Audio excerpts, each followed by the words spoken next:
Welcome to the Anacortes Chamber of Commerce Government Affairs Annual Candidate Forum. My name is Jessica Kaiser, and I'm the President and CEO of the Anacortes Chamber of Commerce. Today's forum will provide a revealing look at the races of the Anacortes Port Commission, Anacortes City Council, and District 2 Hospital Commissioners. So to get us started, we've got some rules of conduct. We ask that all candidates follow the forum rules of conduct by treating one another with respect, focusing on the issues, and avoiding personal attacks. A reminder to the audience to please silence your phones.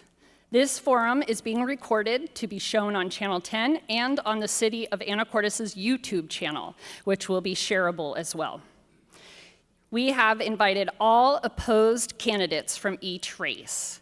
The candidates will be seated next to their opponents in each race jurisdiction.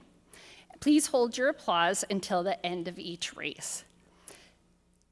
The public was solicited for questions prior to the forum, and there will be time at the end of the forum as well to ask additional questions. All accepted questions had to be applicable to all candidates in that race. To ensure fairness and transparency, all candidates received the questions in advance. We made this decision because of several unique circumstances. One of the candidates is a current chamber board member, and another candidate is a family member of our committee. By sharing the questions ahead of time, the chamber wanted to remove any perception of bias or ensure that the integrity of this forum is beyond reproach. Once we have concluded with all the panel questions, we will read questions from the audience.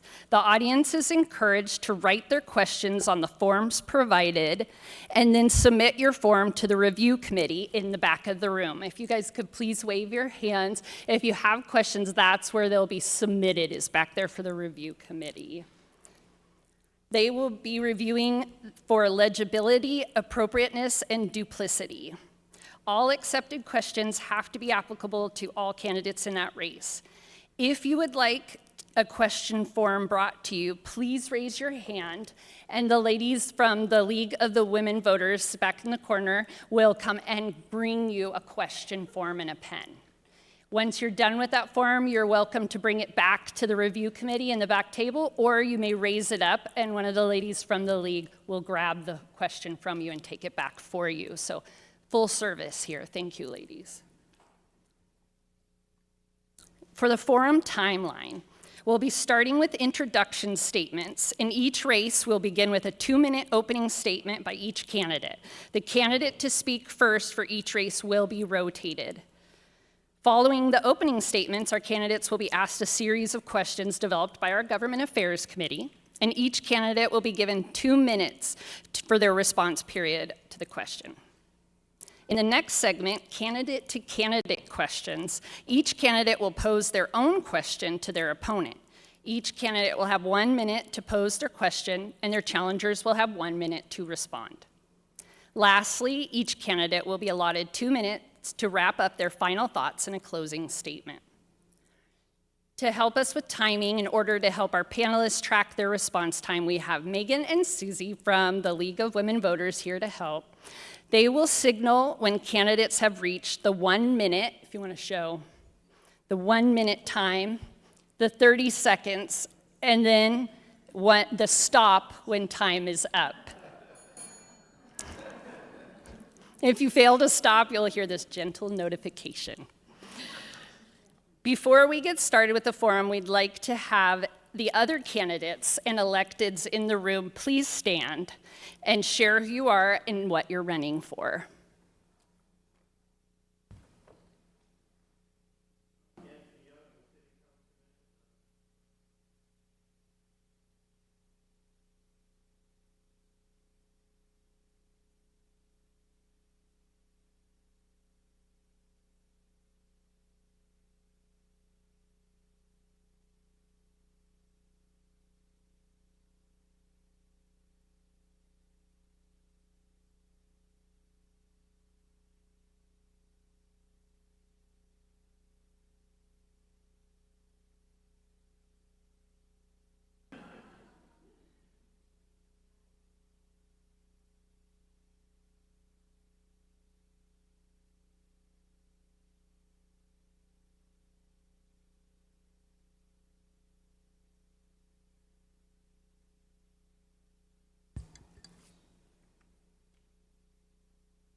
Thank you all.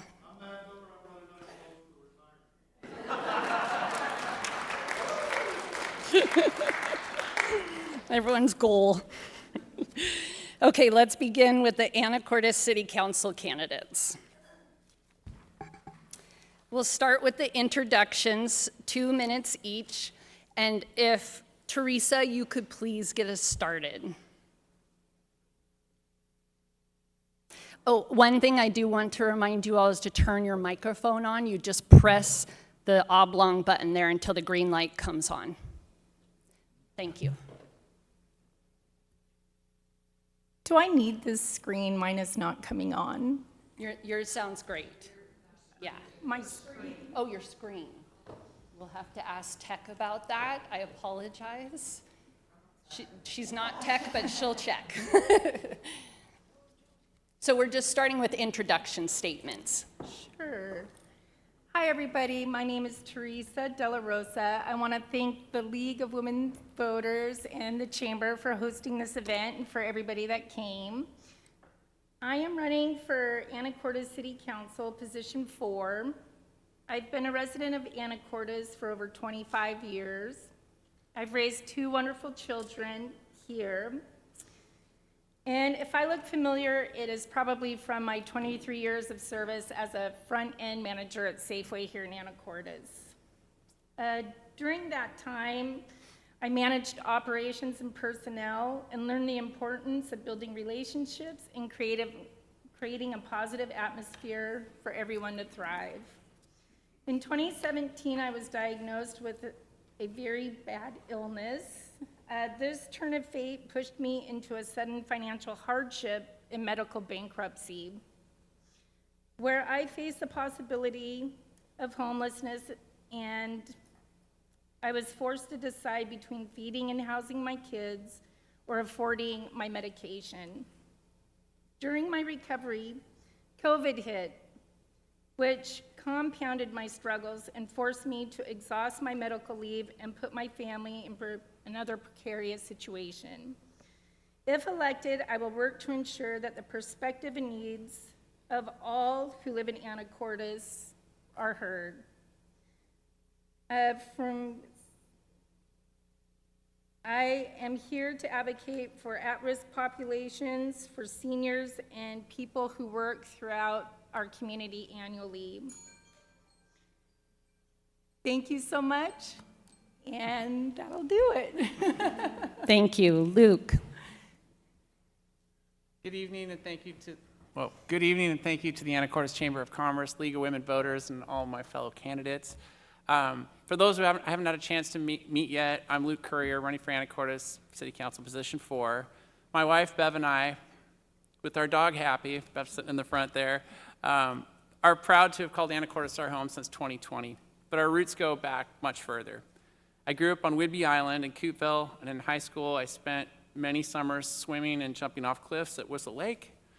And I took Bev, now my wife of 31 years, to my senior prom dinner at Boomers, which most recently you guys know as Secret Cove. We even spent our wedding night at the Majestic Inn, and nearly 3 decades later, we opened our small business, Bar by the Sea Fitness, in that same building. This community isn't just where we live, it's where our story began. Professionally, I serve as the CEO of Land Title and Escrow, leading a collaborative team of 50 that supports homeownership, small businesses, and nonprofits across Skagit County. I also serve as treasurer on the Anacortes Chamber Executive Board. I'm a recent graduate of Leadership Skagit and Seattle University through their Executive MBA program. In 2023, Bev and I opened Bar by the Sea Fitness in the heart of downtown Anacortes, fostering health and community. Over the last 2 years, I've served on the Anacortes Planning Commission, working on our city's 20-year comprehensive plan, listening carefully to residents, and working collaboratively to shape thoughtful recommendations for City Council. I've read hundreds of letters during the comp plan process and knocked on hundreds of doors, listening to what people love about Anacortes and what they want to see in its future.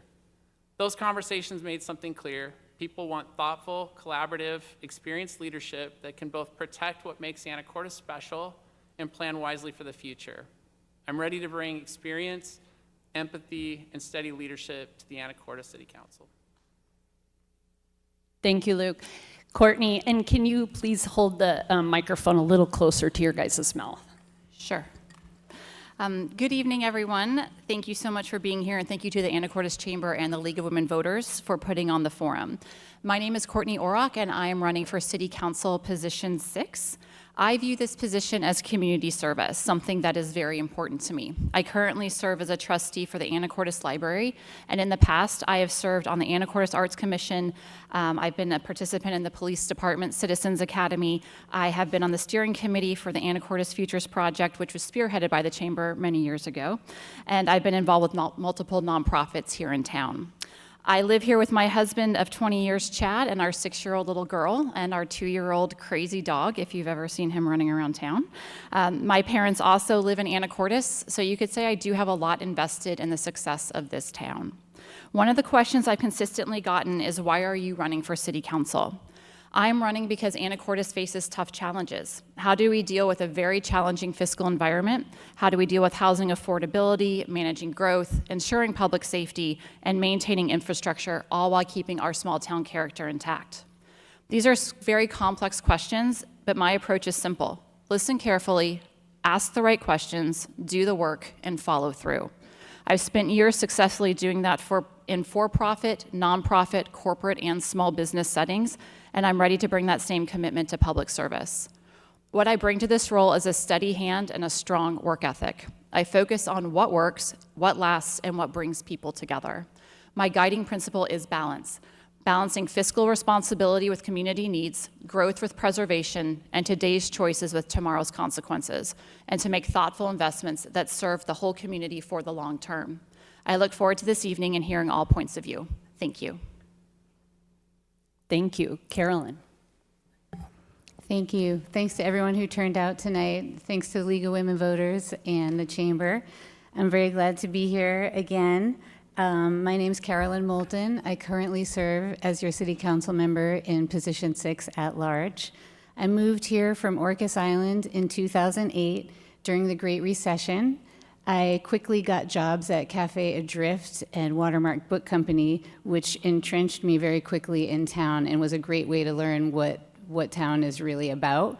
At that same time, my partner at the time and I, we started an independent bicycle shop in our garage, and we grew it and built it, and then were very successful for 13 years total, including through the pandemic. I succeeded, and my business succeeded because of the relationships I built, starting at Adrift, starting at Watermark, in our town, talking to people every day, and I loved it. I worked for our local economy since day one, and my local economy has supported me in my business and my personal life, and I am absolutely committed to continuing to do that.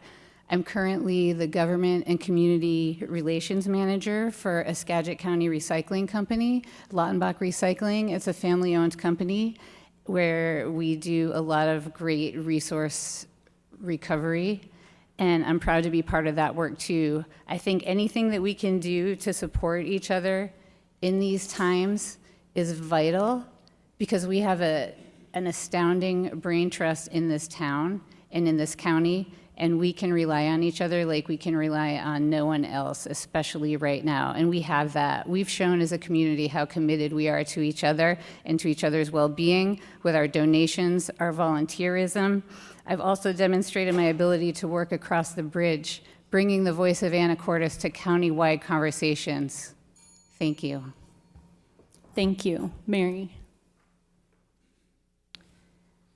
Good evening. Thank you to the League of Women's Voters, the city, the chamber, and all of you for stepping up. It's a hard job. My career has brought me here. I've been 40 years in the marine insurance industry. I've been 13 years on the marine trades. I've been 10 years on the Ports Advisory Committee and 5 years on the Chamber of Commerce.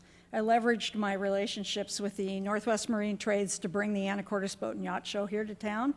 And every year that we make $50,000 in revenue, it all goes back to the various businesses and nonprofits here that are marine related. I've been 38 years as a tenant in the marina.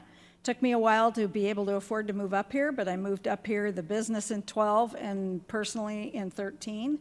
I love this town. I know the user groups of the marina. I get very involved when they started with the 10% luxury tax. I made a point to send out to all of my 2,000 boat customers and say, hey, we've got to sign this. They're going to put a bunch of businesses out of business. And many of the tenants in the port were upset over that too. I know most of the staff. I've worked with the businesses in the marine trades.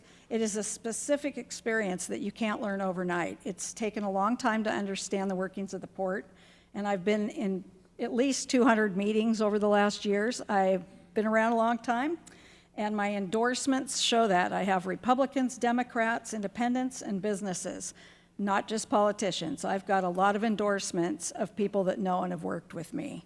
And I really look forward to taking this challenge on. It's right in my wheelhouse, and it's very exciting to think that we're going to be building a new marina, and that takes a lot of know-how. It takes knowing the user groups and what they need. It's really important, because if the people don't speak up before we spend money, I find that a real problem. I plan to be extremely transparent. My door will always be open. You can call me anytime, and I really look forward to this. Thank you. Terry. Thank you very much, Jessica, at Chamber of Commerce, League of Women Voters, and all the folks here. Thank you so much for this opportunity.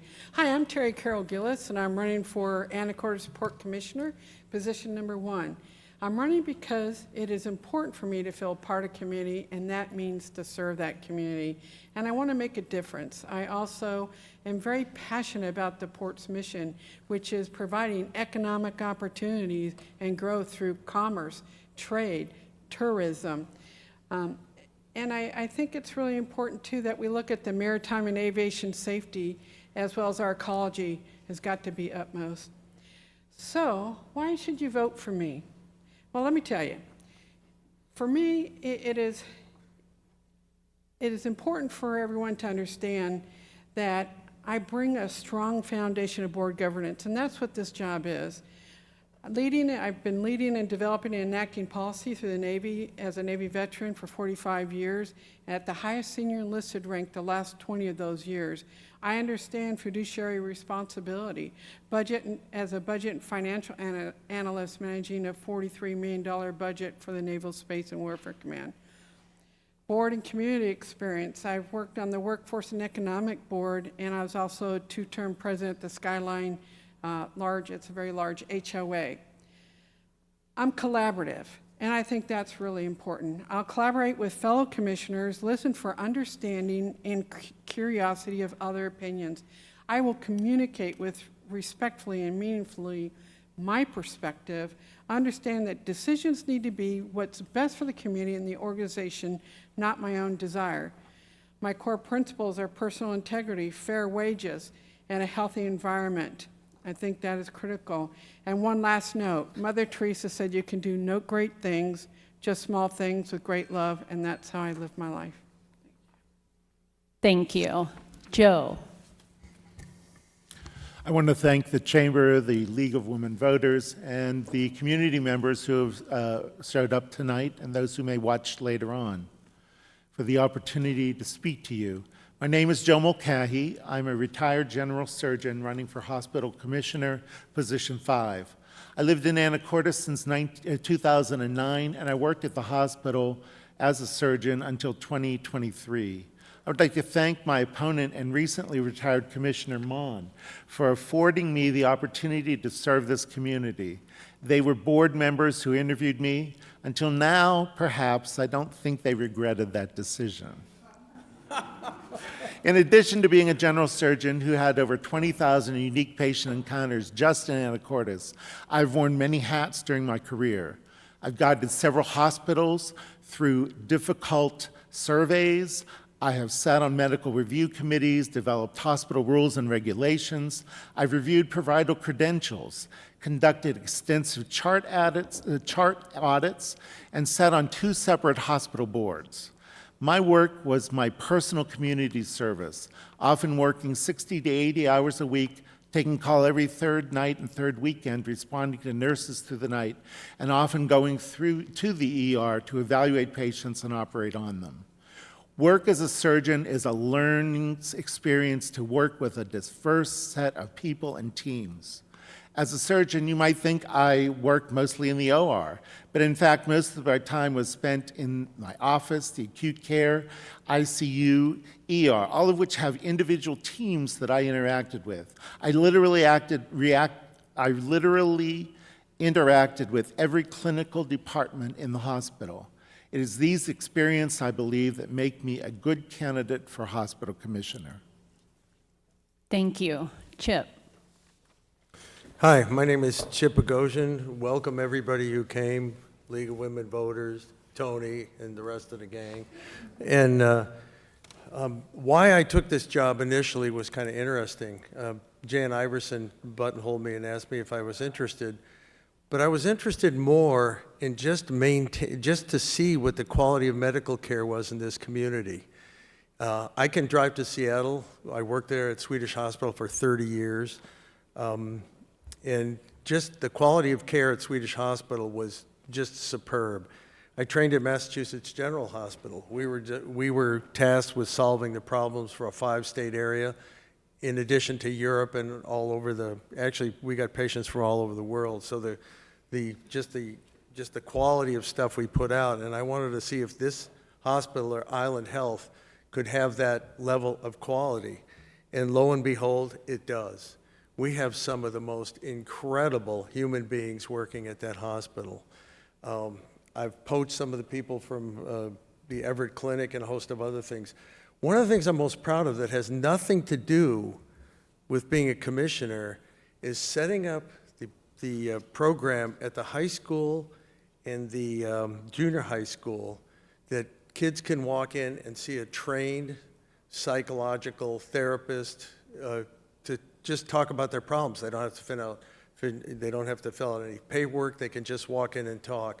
And I think that's one of the things outside of just being a commissioner, some of the things we've done. We've had a house up here on Guaymas since 1980, and last time I counted, I had taken care of 22,000 patients. Oh, that was just here. I know, I'm sorry. Okay, sorry, we have to provide entertainment value. Yeah. All right, that's all I got. Thank you so much. Thank you. Okay, now we'll begin on the questions, starting with the Anacortes City Council candidates. Question number 1, top issues. What do you think are the 2 biggest issues at the city, and how would you address them? Starting us out will be Luke. And he'll have 2 minutes for a response. I believe that the 2 biggest issues facing Anacortes right now are 1, revenue sustainability, and 2, housing. First, with revenue, I attended the City Council annual retreat and numerous City Council meetings, at which I learned that building permits are down 1/3 since 2022, and that over the past 3 consecutive years, our sales tax receipts have declined, even as costs have increased. We were informed at the annual retreat that in 2026, the city is projecting a potential $2 million resource cost increase, and benefits are projected to raise by 8%. Some of that has to do with the collective bargaining negotiations. So some of those numbers aren't final, but the situation there's a lot to contend with. If we want to keep funding public safety, infrastructure, parks, and essential services, we need to grow a revenue base, not by increasing the tax burden on homeowners, but by strategically and steadily growing our local economy. To me, that means strengthening key economic drivers like tourism, our maritime industry, retail, community-minded construction, supporting partnerships with community organizations like the Downtown Alliance, Chamber, EDASC, Skagit Tourism Bureau, to name a few. Also, we need to attract the kinds of business that best aligns with our community needs while expanding our tax base. The second major issue is housing, which is both an economic and a public safety issue. When firefighters, nurses, police officers can't work to live in town, it strains the fabric of our community. Workforce housing is critical to the future success of this community. I support expanding incremental community-scale housing solutions, things like ADUs, duplexes, triplexes, which I'll talk about in a little bit. These options preserve our small-town character while ensuring that the people who keep Anacortes running can afford to live here. Revenue and housing are connected. When we grow our economic base, we fund the services and housing solutions that make our city stronger. Thank you. Courtney.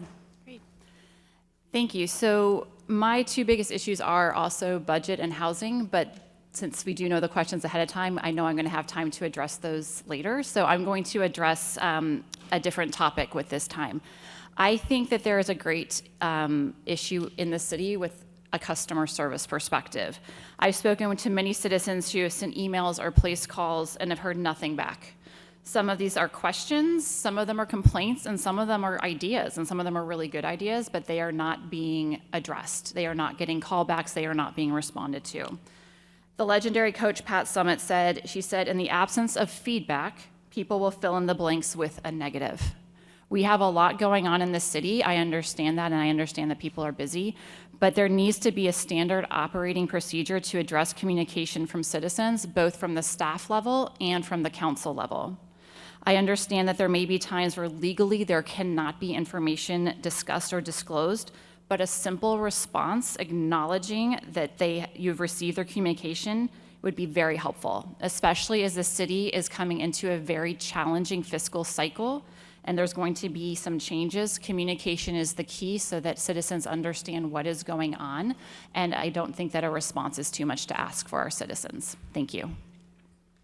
Thank you. Carolyn. Thank you. I think we'll all be touching on very many of the same things. I would agree that budget is our main issue right now. It's a huge constraint with 20% cumulative inflation over the past 3 years, while revenue has remained flat. We raise our property tax by 1% per year, even with years where inflation is 2%. There's just no way of keeping up. There's just no way. So what we do need to do clearly is raise revenue and also really we have to make some hard choices this year now, and we will likely have to make even harder decisions next year. So where do we cut and where do we grow? We need to cut things that we don't have funding for right now. Things in the capital facilities plan. If we don't have money for them, if we don't have grants, they are not going to be able to get done unless they are absolutely necessary. During the Great Recession, we were able to have a hiring freeze and not lay off a single person. We hope to do that again. But in order to grow our economy, we need housing. If we don't have housing, we don't have workers here. If we don't have workers here, we don't have businesses. If we don't have businesses, it's very clear. You can see where this is going. So what we need to do is have housing of more variety, more types, density, close to services, transit, shopping, where we densify where all of the commercial district is now and not sprawl out. So people who are coming into this town after being away at college can maybe afford a studio or a one-bedroom apartment. Someone who wants to downsize from their 3-bedroom house on the west side will have a place to do that. Thank you. Teresa. Thank you. I have to agree. Housing has been a #1 topic, and living wages. I want to say not necessarily living wages, but annual living wages. I understand tourism is a huge factor in our community, but unfortunately, peak season is 4 months. So as a former manager at Safeway and my children working in the restaurant industry, I see the influx. 4 months out of the year, everybody's getting 40 hours a week. But for the other 8 months, people's hours start to get cut. And how do we make that more accessible jobs as opposed to just restaurants and hotels? I think we need different businesses coming into our community. And as far as housing goes, it's something I've been advocating since 2019. I was living in Section 8 housing, but I, too, had to wait on a waiting list. So my 2 children and I were homeless. The waiting list was almost a year. So creating housing and solutions for, like Carolyn had mentioned, people that are working in our community, that has to be a priority. Thank you. Question number 2 is on housing. How do you see the city increasing the housing availability and affordability within the city? We will begin with Courtney. Okay, thank you. So there is a difference between housing that is affordable and true HUD-defined affordable housing, and I'd like to address each of those separately. So for market rate housing, that is set by the market of supply and demand, and we live in an area that has a very limited supply of land. We have water all around us, and we have beautiful forest lands in the middle. So we do have a limited supply of land. Couple that with a high cost of construction, and housing is incredibly expensive to create.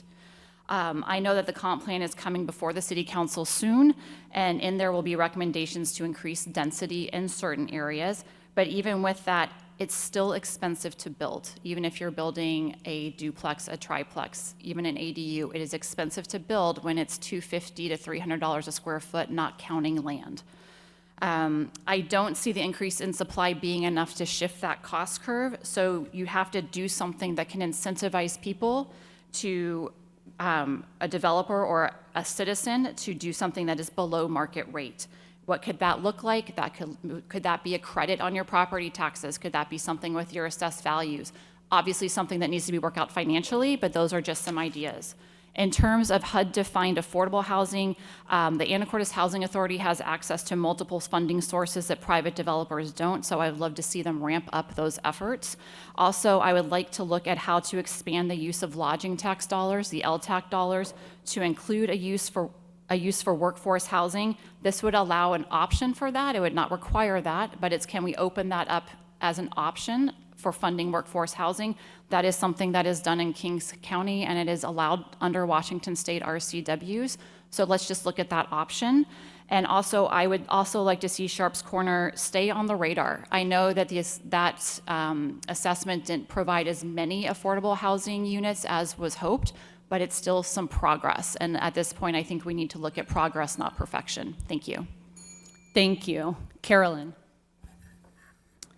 Thank you. So our current city council has made some strides toward increasing housing availability. For example, eliminating general facilities hookup charges for ADUs and for affordable housing, saving the Anacortes Family Center for their latest project, The Landing. I believe there are 26 apartments there, tens of thousands of dollars. So that is a way that we are helping to get actual affordable housing built by the HUD definition, and that's been very successful. We'll continue to do that. Another thing we did is in our development regulations, there's a height bonus. You can build, and this was controversial at the time with Fidalgo Flats. The developer was able to build 5 stories because 25% of those units in that building were smaller than 600 square feet. So on land where there were once 2 single-family residences, there are now 25 apartments that are filled constantly by small business owners. We had a public works director live there. So we're doing things like that. There is more, obviously, to do. The council, with the help of a consultant, developed a housing action plan that we unanimously adopted. There are lots of recommendations there.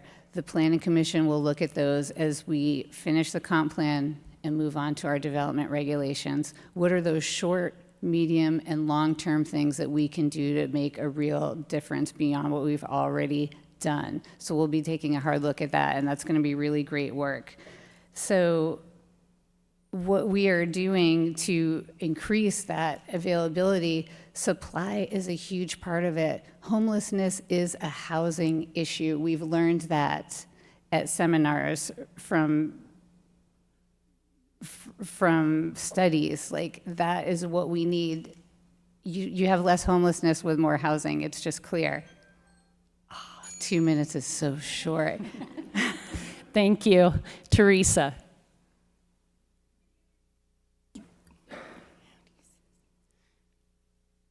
So one of the things that I've been looking at is location. When I lived in our Section 8 housing, and I have 2 children that were in school. It was located on the other side of Commercial. So if I had to go to work and for some reason, my children missed the school bus, my kids would have to cross the only busy street in Anacortes to walk to school. And I understand that density and location are key in finding places and different ideas. So one of my ideas would be to potentially just have a conversation about land lease options. My children did go to Cap Santee, the former building, and that location has been vacant for so long, and it would be wonderful if we could potentially lease that property from the school district and create family housing, particularly there. My kids, children could walk. That would help with also the enrollment that's been downsliding here in Anacortes. But I think location, for housing, especially for families, is really important. Thank you. Thank you. Luke. I'll just jump into some of the things that I think are steps to take. It's certainly something that the comp plan has addressed a lot, and it's coming before City Council. It's top of mind. I think we need a variety of housing options, not just single-family homes. And to me, that means making it easier to convert single-family homes into duplexes or triplexes. It's one of the quickest way to get units and keep kind of the look and feel of a neighborhood. Expanding middle housing options by encouraging ADUs, cottage housing, townhomes that blend into existing neighborhoods. One thing to look at too is pre-approved plans. Some other cities have done that successfully. It's not without some complexity, but it can make it easy and quicker to get building done in a way that matches, if it's pre-approved and pre-looked at, can match the feel of the city. Creating more flexibility for residential development downtown, which supports, the density actually supports business vitality, which is a dual purpose for the city. Supporting smaller scale housing for downsizing seniors as well as young families. Strengthening nonprofit and regional partnerships, working closely with organizations like the Family Center, the Anacortes Housing Authority, and certainly North Star in a regional perspective. Launching a multifamily tax-exempt program with density bonus and fee waivers. I work for a title company, so I think those need to be paired with deed restrictions to ensure affordability based on the metrics the City Council would look at with public input so that affordability stays affordable moving forward. Streamlining permitting. The City Council just worked with a consultant, and they developed the Developmental Review Improvement Study, and I think that can be used as a template to move forward and use that as a guide to speed up permitting. But ultimately, this is not about large-scale development or sprawl. It's about thoughtful, incremental steps that fit our community scale and our character, and both those things, I think, can happen hand in hand. And one thing I think I mentioned at the last forum, I believe that no neighborhood can be exempt from change, but no neighborhood should experience radical change. Thank you. Next question is on the budget. Based on your research, what are the challenges you see with the city budget? And we're going to begin with Carolyn. Thank you. So we already touched on this, what our challenges are. And so what I'd like to talk about is some of the things that we can do to alleviate that. And one of them is, as Luke just alluded to, is we need to streamline our permitting processes. Building is one of the great generators of income for our town. Sales tax is one thing that we can grow. And by making building easier to do, we just have to fix these problems that we are working on and will happen. But we can't have, it's all tied together, right? So without the housing, we can't have the workers. So we need to fix those problems because that affordability and those buildings and that revenue is key to the whole picture of our success as a community. It affects everything, how many kids we'll have in our schools, how many people can afford to live here. I also want to talk about lodging tax dollars. We had a brief conversation about this at City Council about potentially using them for housing, but we decided pretty quickly that that is not the best use of those dollars. We have $600,000 a year that we raise from the Yes for Housing 1% tax increase, sales tax increase that the community supported. Lodging tax raises about $600,000 a year currently. That money is reinvested into the community. That money goes toward events. That money is proposed to go to our new event center, which we agree as a community that we absolutely need, that generates $1 million a year for local nonprofits. It supports restaurants, businesses, caterers. It brings people to town. People spend money. They shop. It's an economic driver. It's part of a circular economy. It's just reinvested and grows over and over and over again. So that's where that money needs to go. Thank you. Thank you. Teresa.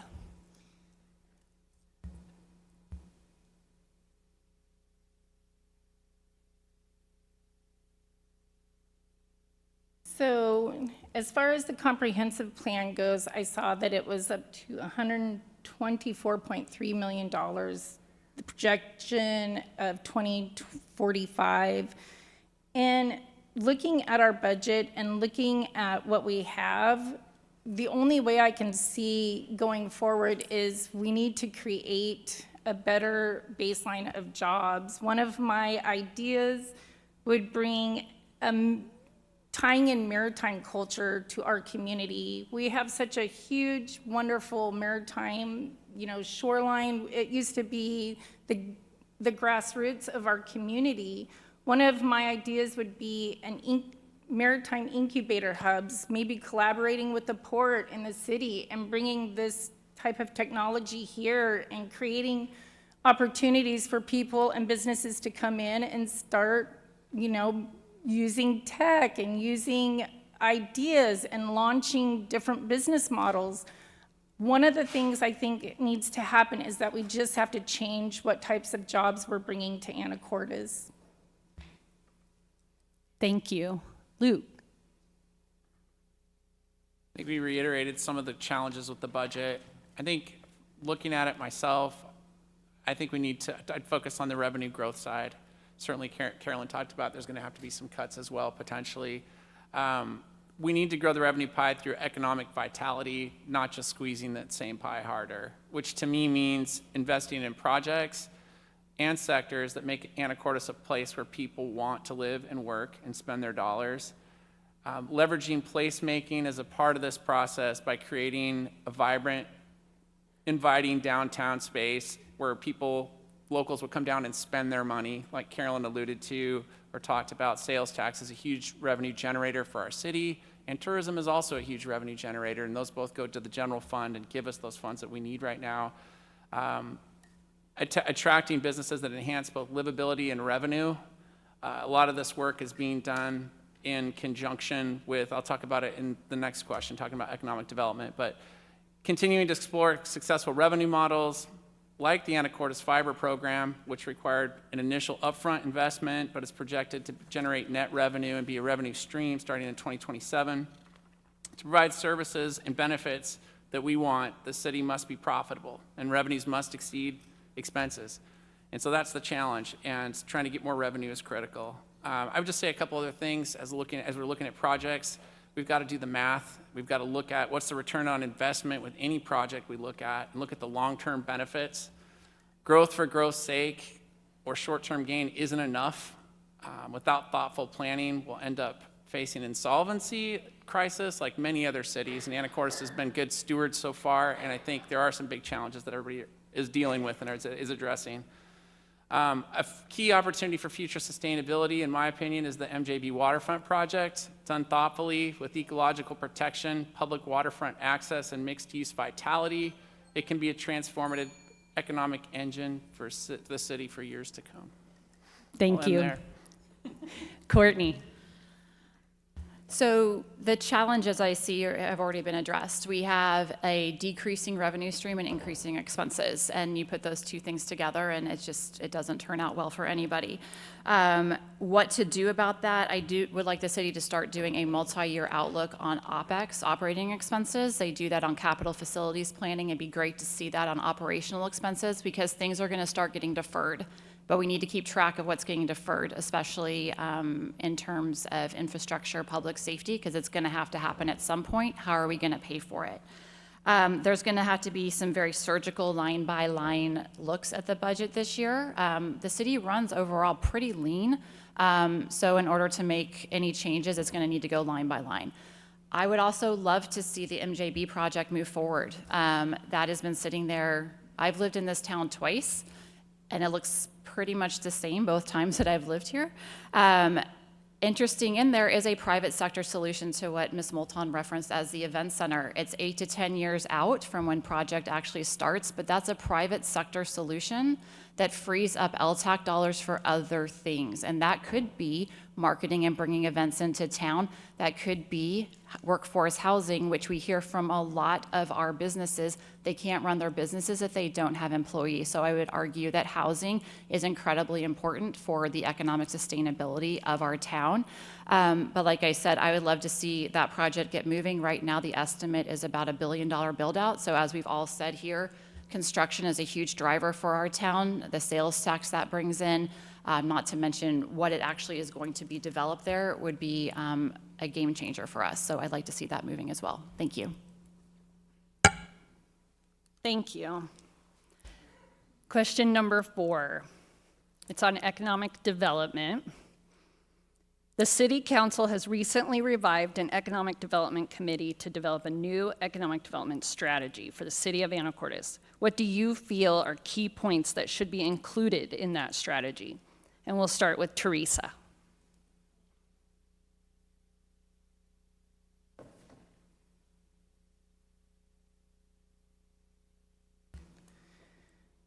One of the key strategies that I think I would like to see included in this would be maritime use and maritime jobs. I think that the port and the city have an opportunity to work collaboratively and create and rebuild the waterfront, and I would love to see that. I think that with my experience working and volunteering at nonprofits down at like the Port of Los Angeles, having conversations with the Port of Seattle and seeing what they've been doing in that sector is amazing. And I would love to see something like that be brought into Anacortes.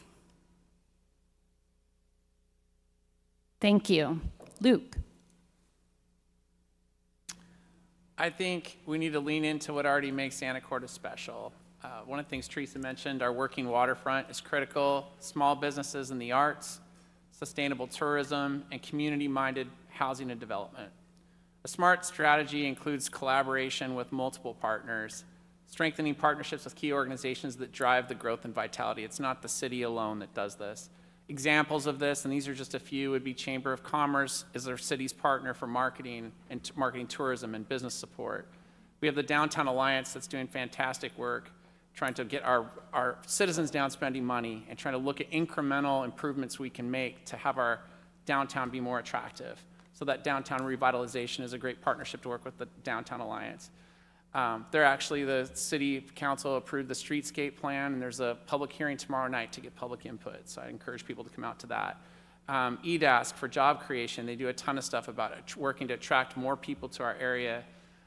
The Creative District is a way to bring in tourist dollars and arts and work on making this a better place. The Skagit Tourism Bureau is a great partner for regional tourism promotion. And there are a lot of grant opportunities and state programs, including the Main Street Tax Credit Incentive Program, which allows us to, as local business owners, to apply our business, a large percentage of our business and occupation tax right back here to downtown. I'm proud to say that Bar by the Sea Fitness, I'm part owner in. We are also participants in that, so it's not going to the state, it's coming back to locally to be revitalized. Maximizing regional tourism partnerships. I mentioned Skagit Tourism Bureau, so I'm a part of a project there. I've been participating to see how the county itself can work to help create balance of tourism throughout the year, throughout the season, working collaboratively. It's a way that some of those dollars can actually support the work of the chamber and bring people in throughout the year. So creating flexibility for more residential development downtown also supports the end of my comments. Thank you. Courtney. So I had the opportunity today to sit in on the Economic Development Committee. So the revival, I guess, has happened. It's occurring. I think that some key points that should be included in there is when business is tough, that's when you actually need a very strong focus on your revenue and on increasing revenue. And the business that is the city of Anacortes is facing some challenges. So I think there needs to be a very strong, consistent focus on how do we build up that revenue stream. I would love to see the city, the port, the chamber, and the Downtown Alliance, along with other community stakeholders, including marine, energy, refineries, construction, et cetera. They should have a dedicated point person that they would be focusing on economic development as part of their job and create a continuous working group. In my prior job, there was a group of us that were tasked with taking on specific challenges that affected the whole company, and we were pulled together along with our normal jobs. It wasn't that we got to leave our normal jobs, so we were pulled together and said, this is what you need to fix. Go. All of you work together, figure it out. We still had our other responsibilities, so we delegated those as we could, but it was pretty much an all hands on deck situation, and I think that's what we need here for the city. I would like to see also us take advantage of the amazing wealth of talent that we have in this community. Maybe ask for volunteers with experience in economic development as well as project management to volunteer their times and talent, because it's going to be a project I think that's going to need everyone's help. And like I said, I would like the dedication of specific individuals from the city, from the port, as well as a dedicated elected official from each of those to be on the committee. Thank you. Thank you. Carolyn. Thank you. So what differentiates us from other places? Quite a lot, actually. One of those things is our deep water port, and we are one of 8 in the Pacific Northwest, and those are the businesses that can thrive here, like Dakota Creek. We also have a work pipeline through the Marine Technical Academy and Dakota Creek's apprenticeship program. So we need to hold on to that and bolster that and encourage that in any way we can. We also have the ability to have tech businesses here, and that's great, that fits in great, but our working waterfront is a treasure, and we need to continue to foster that and attract those businesses. And businesses that are sustainable, not like a water bottling plant, like businesses that are environmentally sound, businesses that contribute to our community. I also think that that there are things that we're doing as a port and a city together. We've worked together in the past almost 20 years that I've been here, the best that I've ever seen with the leadership that we have now at the port and the city and the staff. We've been very collaborative, and including on this event center, which is going to be have such a positive effect on our community because it is community driven. If a private sector comes in here to do it, they're going to want to make a lot of money. We can do it and just sustain it and continue to have that economic driver generate money for our community. I also think that we have a really thriving downtown now. We have a number of new business owners, younger business owners with places like Bakerview Games, places like Wild Hemlock, where we have young business owners with great ideas who are really networking and doing a great job. Thank you.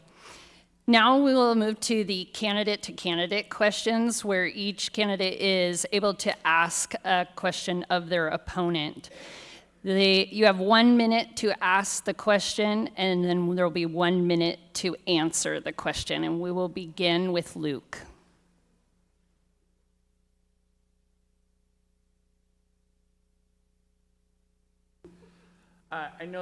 Teresa, I know we both share a passion for housing. I'm just curious, and I've mentioned in previous things that I think it's a public safety issue. So I guess my question is, how do you see housing policy and public safety being connected? And what role should the city play in supporting both of those? Housing and In public safety. public How's that safety. issue? Well, I believe that desperate people will do desperate measures. So I think if we don't help with the housing crisis, it will create more crisis. So I believe that I think that we have to help with housing in order to help alleviate what could potentially come down the road, putting people in desperate situations. Thank you. Now, Teresa, you may ask your question. My question to you, Luke, is during the planning, you've been part of the Planning Commission for 2 years. During that time, you've had an opportunity to develop and understand the comprehensive plan and economic development. When you had that experience, have you had experience with the hardships that a lot of the residents here are facing? I mean, personally, are you asking personally, have I had some of those experiences? I'm going to say yes, financial hardship in this community. Yeah, I mean, I've been in this community for 5 years, but my wife Bev and I, we usually don't talk about it, but we've gone through a multitude of health situations that have been crisis moments for us. And so when it comes to people being hard up on their luck and having situations that are challenging, we've certainly had our share. And I know that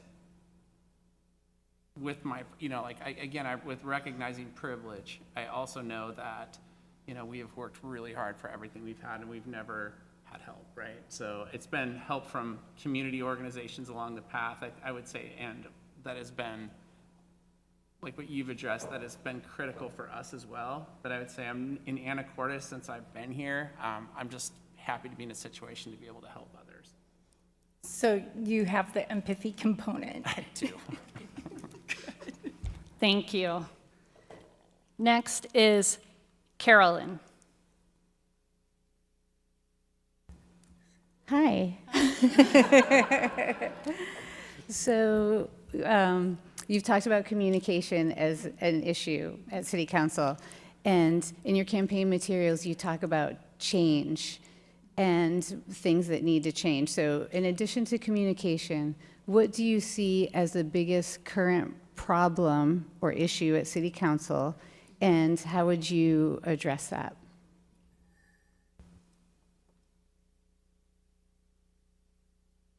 So are you saying with city council procedures, or are you saying with this, just to clarify? Oh, sure. So council in general. So, Okay.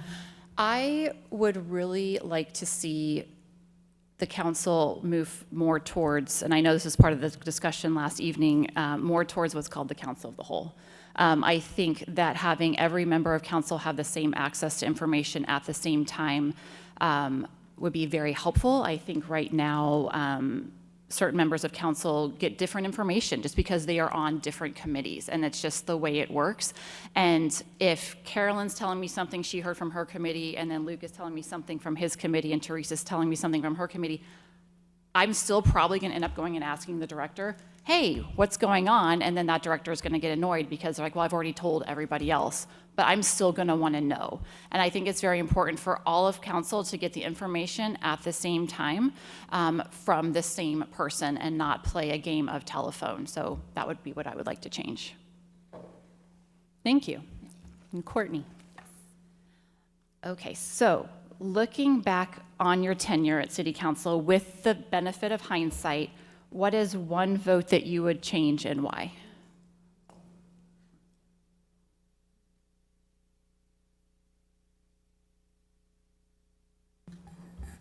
There must be one. I am hard pressed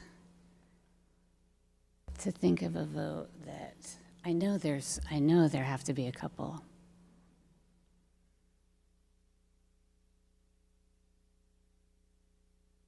I feel pretty good about my votes. I feel pretty good about, I've had a few no votes that have been one-offs. I've been the only one that's voted no. And I actually feel good about those. I think some people think that we agree all the time, but we don't.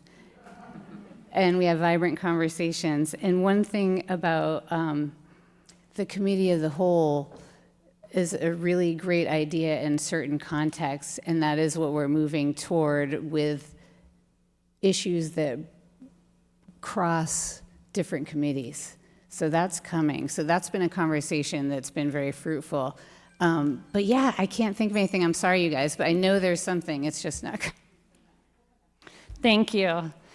And now for our closing statements. You'll have 2 minutes. Please begin for us, Courtney. Okay, so I won't take up too much time, but just want to thank again the League of Women Voters and the Chamber and my fellow candidates and you, the public, for making this such a great forum. I will say that I have the experience and the skill set that City Council and the community can benefit from to work through challenges and opportunities and be steady, thoughtful, and focused on practical results. There's a saying that the pessimist complains about the wind, the optimist expects it to change, and the realist adjusts the sails. I'm a realist. I know it's going to be hard work, but I'm ready for it, and your support means the world. Thank you for your time. Thank you. Carolyn. Thank you. Thanks, everyone, for being here. A lot of you know me as a diligent worker, a really good listener, a passionate advocate for our economy, for our community. I serve on a lot of committees. I won't bore you by listing them all, but they've all been important to me, both here, Anacortes specific and county-wide. And I am inclusive in my communication. I'm excited to serve. I feel like I've done a really good job. I feel like that's been proven by the number of endorsements that I have and the amount of community supporters that I have. I think I'm up to like 150 endorsements. I've been hugely supported. I'd be very grateful for your support as well. I still feel like I have a lot to say that doesn't fit into this venue, so please reach out. My business cards are on the table, my email address is there, and not just during election season. My doorbelling, my talking to people has made me a better council member already. I'm grateful for this campaign because of that, and I want that to continue. I want to hear from you and continue the conversation for the next 4 years. So thank you for considering voting for me again for Anacortes City Council. Thank you. Teresa. Thank you, everybody, for coming, League of Women's Voters and the Chamber. I just want to say that I think that we have wonderful representation at City Council right now.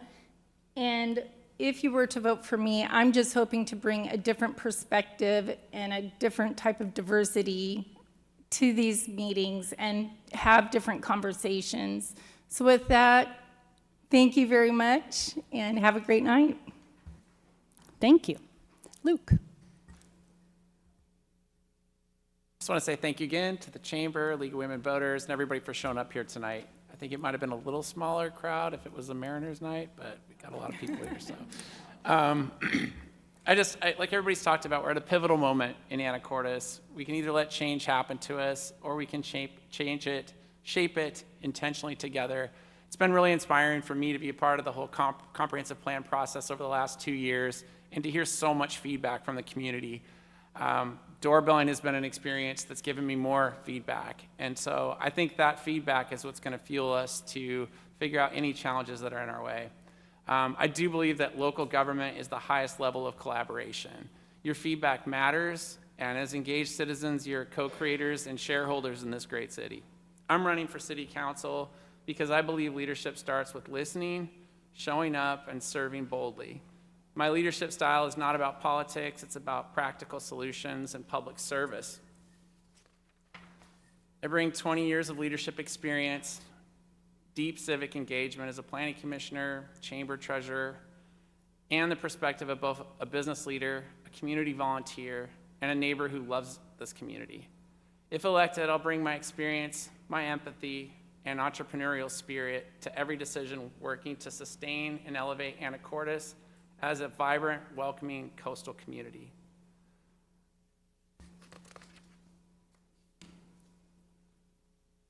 I just want to say I'd be honored to earn your vote and your trust, and thank you.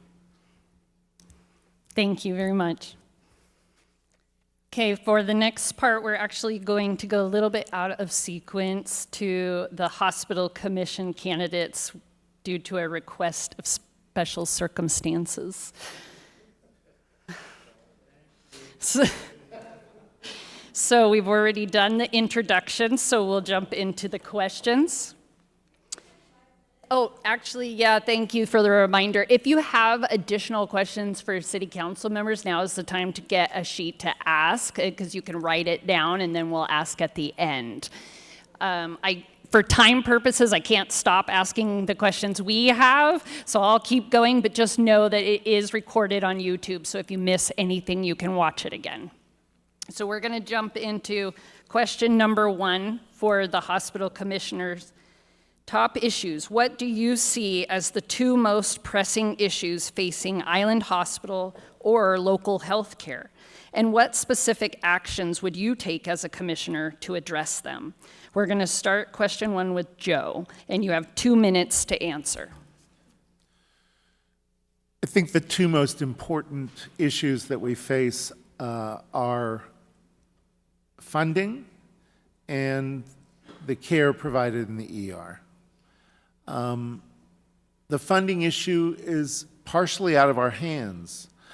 We rely on public payers, Medicare, Medicaid, military insurance, which supplies a large part of our budget. And we have very little control over what they pay us. We can interact at the state level with our legislators, and we have. We can interact at the federal level with our legislators, and we have. But that hasn't changed the fact that we are one of the lowest payers in the country for Medicaid, and that Medicare doesn't quite pay the bills. So we have to attract private paying patients more. The ER is the second most important area that I think needs attention. There's a lot of issues with triage, with waiting times, staffing of both MDs and RNs. And I think these problems need to be corrected. We need to pay our staff well. We need to have adequate staff so they're not burnt out. We need to actually make sure that the patients who are in most need of care are the actually ones that get it first. And that's not always happening according to patients that have come to me and told me their story, including one at the last board meeting who stood up and talked about it. So I think that those are critical things that we need to address. Thank you. Chip. 2 more, the most important issue. The coming cuts to Medicaid and the ACA premium subsidies. Do you have your mic on, sir? Oh, sorry. The coming cuts to Medicaid enrollment and the ACA premium cuts will cost us $7.6 million off of our budget. We're ecstatic to make a 1% budget profit. So that's the big thing. The other thing that happens is we're in a catch-22. In 1982, they passed these laws called the EMTALA laws, and the EMTALA laws basically say that anybody who walks in your emergency room gets care, evaluated, and stabilized. It doesn't matter if they're from Venus, Mars, Uzbekistan, or anywhere else. That's what the EMTALA laws say. So we're kind of in a catch-22. The second thing is the cost of all specialized equipment and supplies are going up more than the rate of inflation.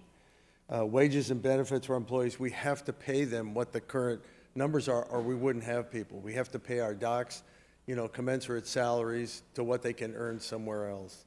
So those are the major issues now. We have taken steps to fix the emergency room department. We've had a come to Jesus talk with the suppliers at Team Health. We've changed nursing supervision, and we're working on that as we speak. Thank you. Next question. How do you see your role in working with the Island Health leadership? And what level of accountability or support will you provide to the CEO? Next question on the screen, please. Oh, thank you. And we'll start with Chip. Thank you. Okay. My mic's still on? Okay.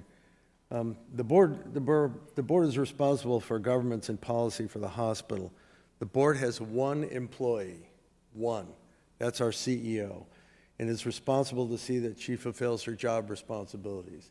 Our current CEO has done way, way more than anybody ever expected. She's not only president and running our hospital, but she's also president of the Rural Hospital Association.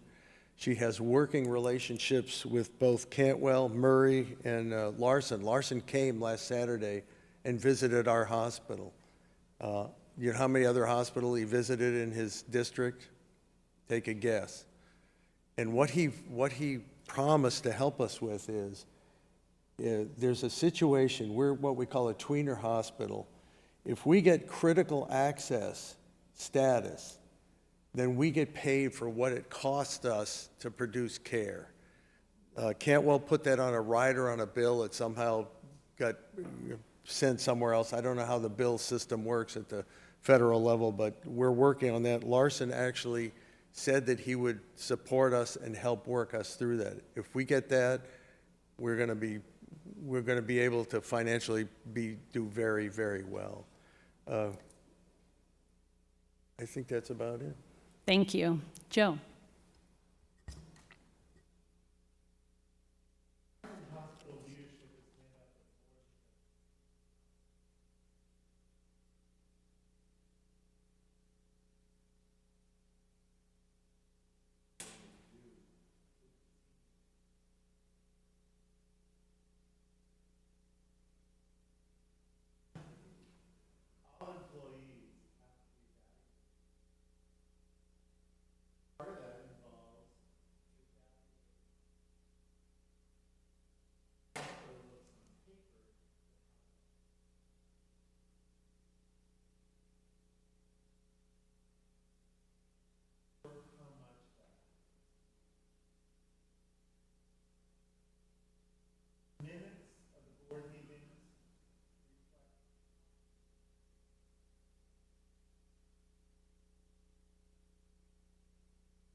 Thank you. Question number 3. What strategies would you use to recruit skilled providers to our rural community? And how would you address both the reality and the perception of staff turnover to ensure long-term retention? And we'll start with Joe.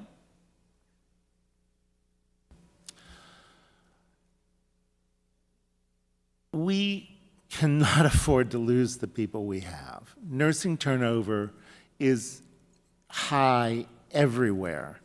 Nurses turn over at a rate of 40% after 2 years. They leave the profession. And that's out of the National Information Service, or Nursing Information Services data.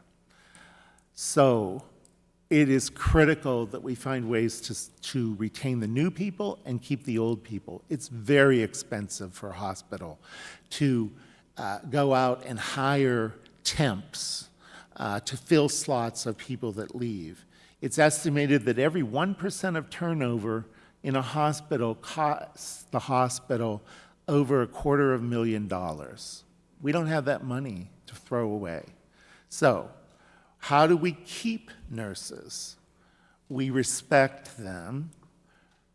The data from that same institute shows that if you respect nurses, if you make sure that they're adequately paid, and you make sure that the working environment is good, it's a highly stressful job, let's face it. Very few of you have jobs that your decision may make a difference for life or death of somebody. It's true of doctors, but it's also true of nurses. And we need to start providing education grants for nurses, surgical techs, medical assistants, sign-on bonuses, which I think we're doing.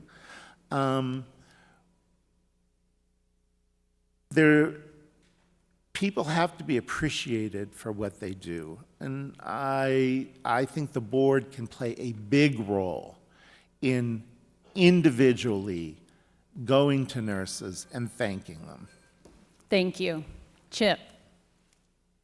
Let me give you some, here we go. Let me give you some hard data, and this is from the same outfit, the NSI, the national average. For all staff turnover in a hospital nationally is 18.3%. Our island staff turnover, this is staff, this is nurses, paramedical people, everybody, is 18.9%. Now, that includes 2.5% of the military relocation people. So if you subtract that out, it's 16.4%. The 2025 Island Health RN turnover was 14.6%. The national average is 16.4%. And that 14.6% includes 2.3 military people. We hire military people, but they get reassigned every 2 years. You're probably familiar with that. So I think that's, that just speaks for itself. Joe's been painting a picture that we have a toxic atmosphere. I beg to differ. The other interesting thing is I had a little adventure with a thing called H. pylori. Do you know what that is? That's a bug that bores holes in your stomach. It bored a couple holes in my stomach. But what it allowed me to do when I was in the hospital for 3 days was talk to every nurse and paramedical person on those floors. And my question to all of them was, what can we do better? And one of the things that came up was fascinating. One of the nurses who had worked at our place for over a decade was going to work at Skagit. And I said, why? She said, I insure my family through this, and the bills per month for insurance for the family, medical insurance, was $1,500. I took that information and went to Elise, and I said, this is ridiculous. The cost at Skagit was $600. I said, this is not going to work. She corrected that within a very short period of time. So somebody's saying no back there. We'll have to talk later. Okay. Thank you. Next question. Island Hospital is using an electronic medical and health records system that has difficulty sharing information with other hospitals or clinics. What steps would you support to improve record sharing and coordination of care? And we'll start with Chip. Okay, that's still working. When we went out to get an electronic medical record, Epic wouldn't even talk to us. If they don't get $100 million, they don't talk to you. Our options at that time were to join Skagit Valley and incorporate their medical record with us. We did not want to do that at the time. So we picked the three big providers are Epic, the big gorilla, Cerner, and Meditech. We picked Meditech at the time. In Meditech, we helped develop the system, write it personally for us, et cetera. Again, medical records, just to get to use them is a big hurdle. What's happening now is a procedure that the government, Meditech wouldn't talk to anybody. Epic wouldn't talk to anybody because they didn't have to. Well, the government leaned on them. I don't know what they did, but there's something happening now called TEFCA, and that will be instituted within the next month. And what TEFCA says is, they said to Epic, you have to talk to people. What TEFCA will do is integrate Epic, Cerner, and Meditech so they all talk to each other. So now when you go to Seattle, you'll have something that'll talk with them if you need some, specialty care. Thank you. Joe. This has been an ongoing problem. I think that one of the ways, and I agree with him as far as why we chose the system we did. It seems to me, though, that we could have banded together with the groups that use Meditech and force the company to try to make our records more acceptable to Meditech, or to the big player, Epic, and theirs to us. We could have approached state legislator and said, hey, you know, a law that forces them to do it would certainly have an effect on this. But in the meantime, what do? Well, when I was working, we required that all medical records be released by the medical records department. It was impossible for patients. And so I would advocate for, when you refer a patient, you provide the records that the receiving doctor is going to need from the clinic that you're taking care of them, so that the patient actually has the records and they can hand carry them. When you have to request old records, we need to adequately staff the medical records department that those records can be sent in a timely fashion, that people don't have to request over and over for the same information. Thank you. Now is the portion for the candidate-to-candidate questions. You'll have 1 minute each, and we'll begin with Joe. So you believe that I exaggerate the work environment issues, but I know that you've conducted no exit interviews. You have had no apparent discussion with nurses. You talked to one person who wrote, admittedly, an anonymous letter expressing concern about turnover, and yet you still think that I'm exaggerating. What is the basis of that? The data that you presented is interesting because in May, the meeting that I attended, and there are graphs that show that we had a 76% turnover overall, and suddenly we're doing better. Now, I don't know how that happens. Maybe it's an innocent error. But then I wonder about the other piece of data. It's not presenting as to when exactly the data is presented. What are the parameters? It doesn't say. And so I'll stop. Did you ask the actual question? Yeah, the question is, do you think this deserves further investigation by the board, or are you going to stand by what you've said? Okay. Joe says I didn't interview anybody, and we don't do exit interviews. That's blatantly false. When I was an in-hospital patient, I got to talk to a lot of nurses firsthand. And right around 1 o'clock in the morning, it's interesting to talk to these people because they have no defenses. They will tell you everything that's on their mind. And that's where, at least I, as a commissioner, got a real feel of what's going on. And do I, can you keep 750 employees happy 100% of the time? No, you can't. And there's always complaints. And like I told you about the nursing insurance, the thing, I thought we corrected that, pretty quickly because we have to keep our staff, and a lot of them have been there for decades. Thank you. Now, Chip, you may ask your question. Okay. Joe, knowing that you have not been on the Island Health Board and have not been privy to the organization's strategic planning and the many initiatives to ensure high-quality care, sustainability, how would you work with the other board members and the leadership to get up to speed and ensure your lack of knowledge does not create a harmful delay in the forward process? As one member of a 5-member board, I don't have to be up to date the first day that I'm there.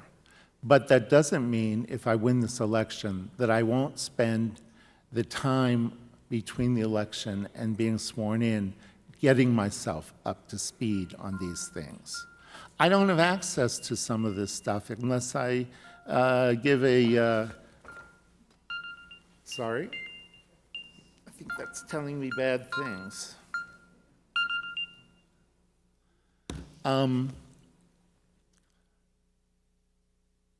I don't have access to all of that information except through a Freedom of Information request, and some of which I actually have written but haven't sent in yet. So I think that my willingness is in my ability to read through and to understand. I'm clinically current, and I think the hospital is a great place. Thank you. Now we'll do our closing statements for 2 minutes, and we'll begin with Chip. All right. And please make sure to have the mic right up to your mouth. They're having a hard time Yes. hearing you guys in the back. Yes, ma'am. The key thing, some of the things for background here is that we have hired 30 physicians in the last 3 years. Now, what you may or may not realize is when you interview a physician for a job, the more important part of that interview is when they interview you.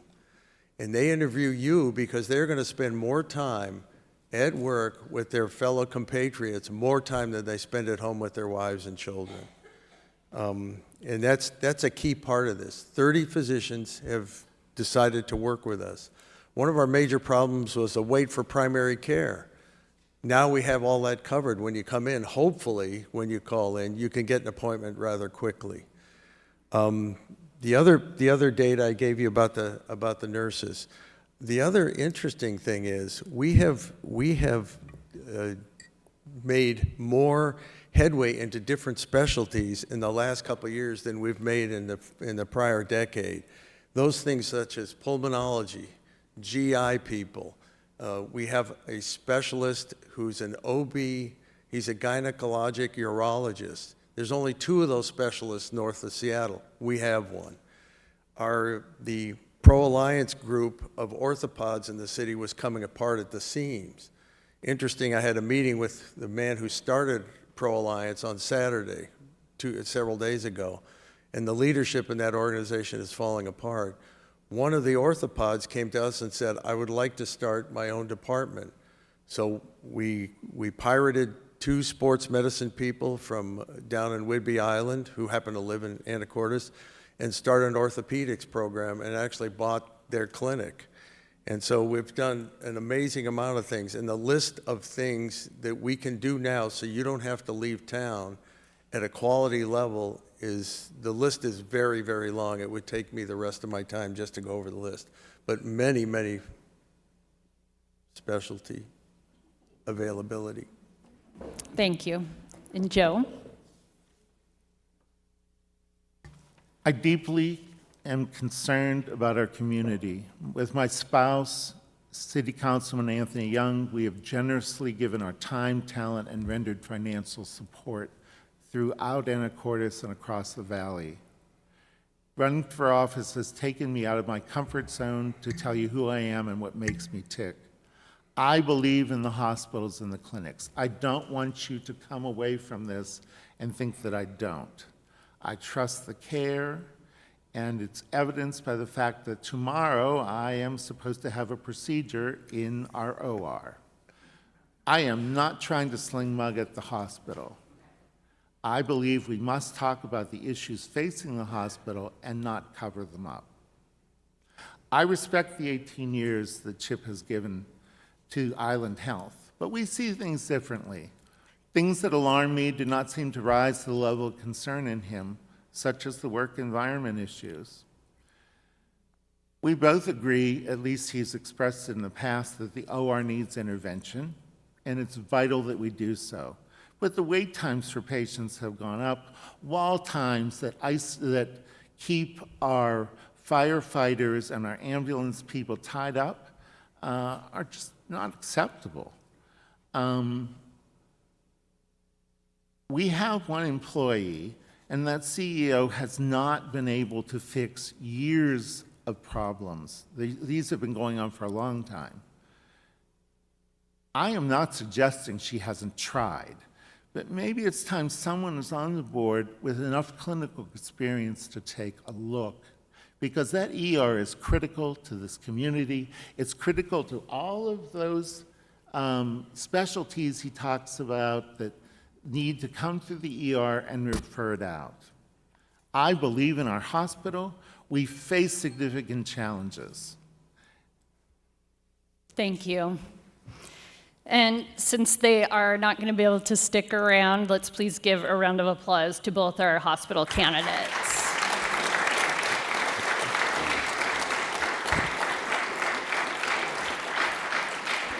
That also means if you did have questions for them that I can either give it to them later or you guys will want to reach out to them directly. Can we do them now? No. No. Okay, moving on. We can leave them up here.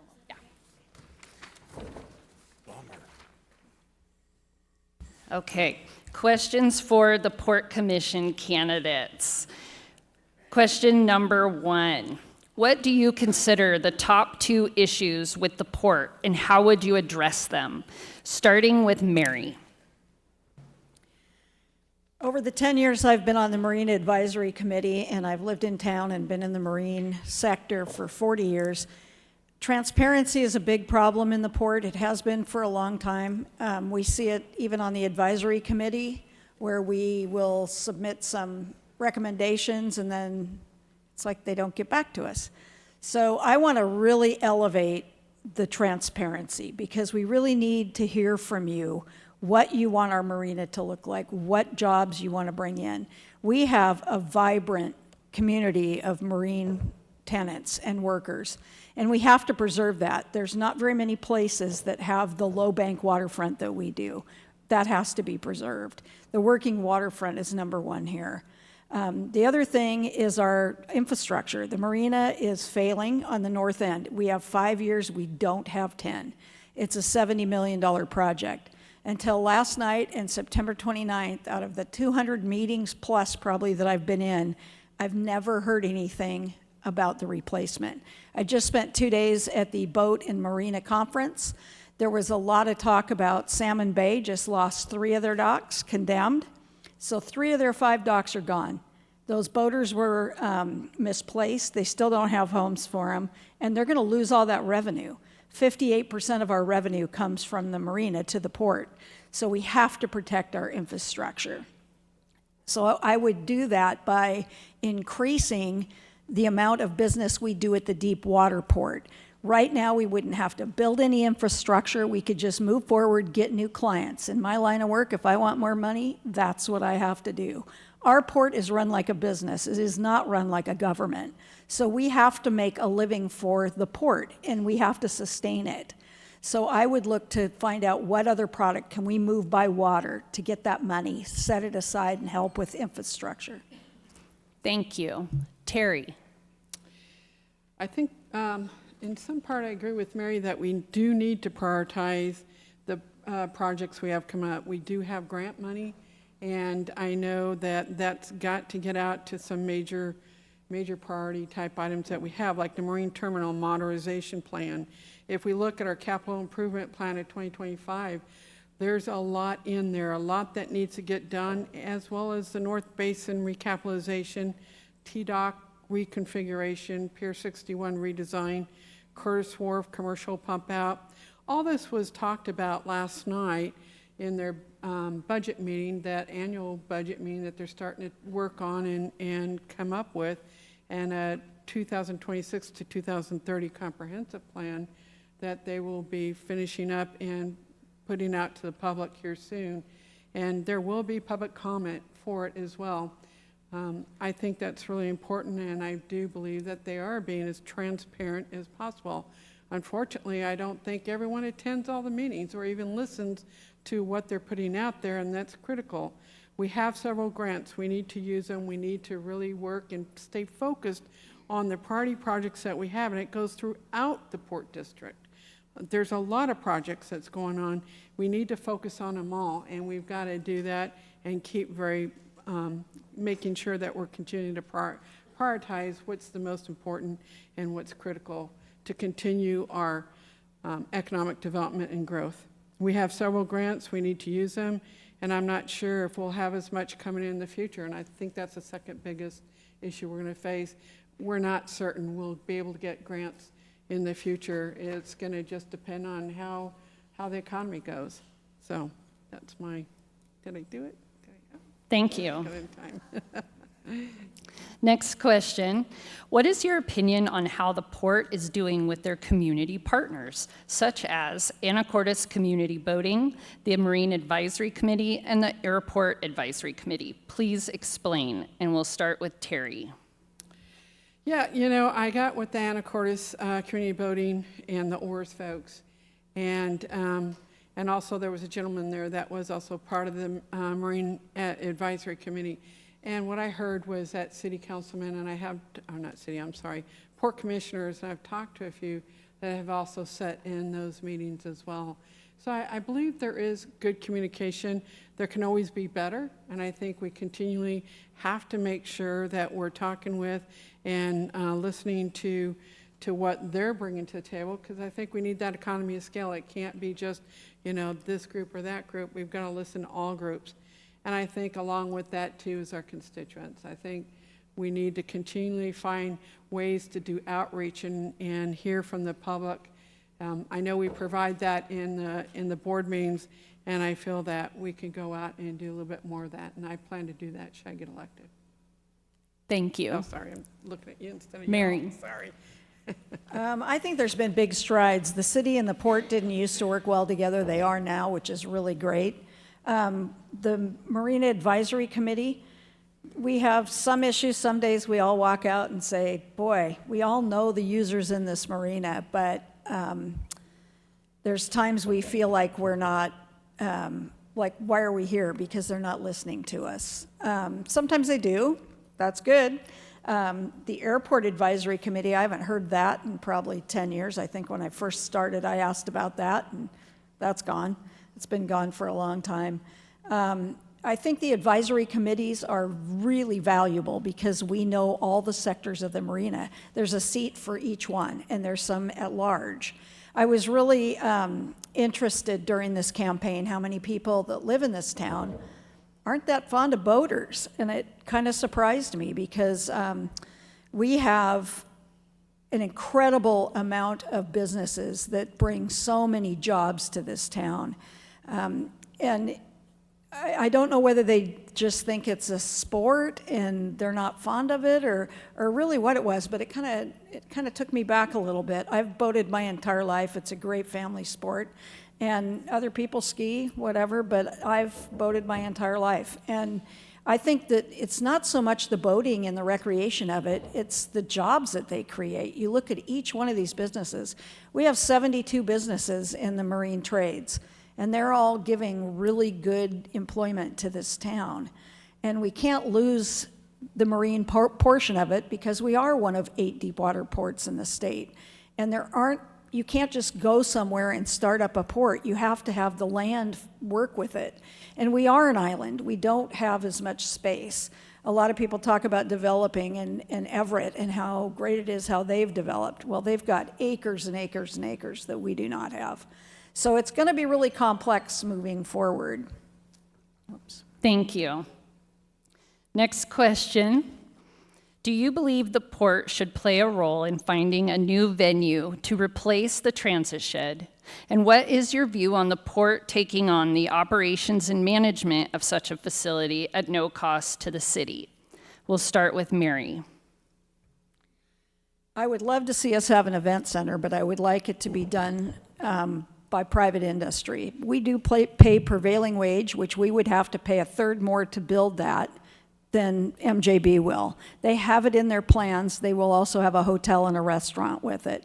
That is what makes a event center work. If you talk to any contractor that builds these buildings, they'll tell you if you don't have the income from the hotel and the restaurant, they are a loser.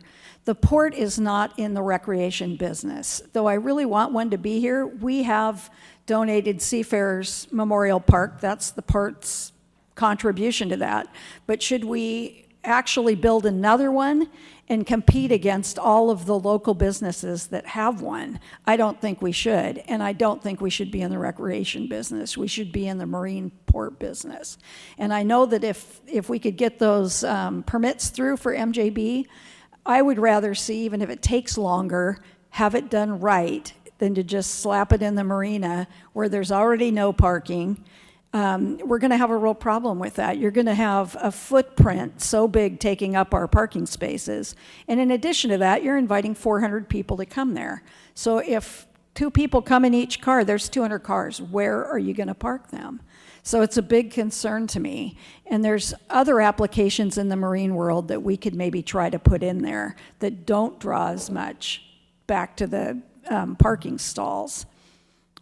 Thank you. Thank you. Terry.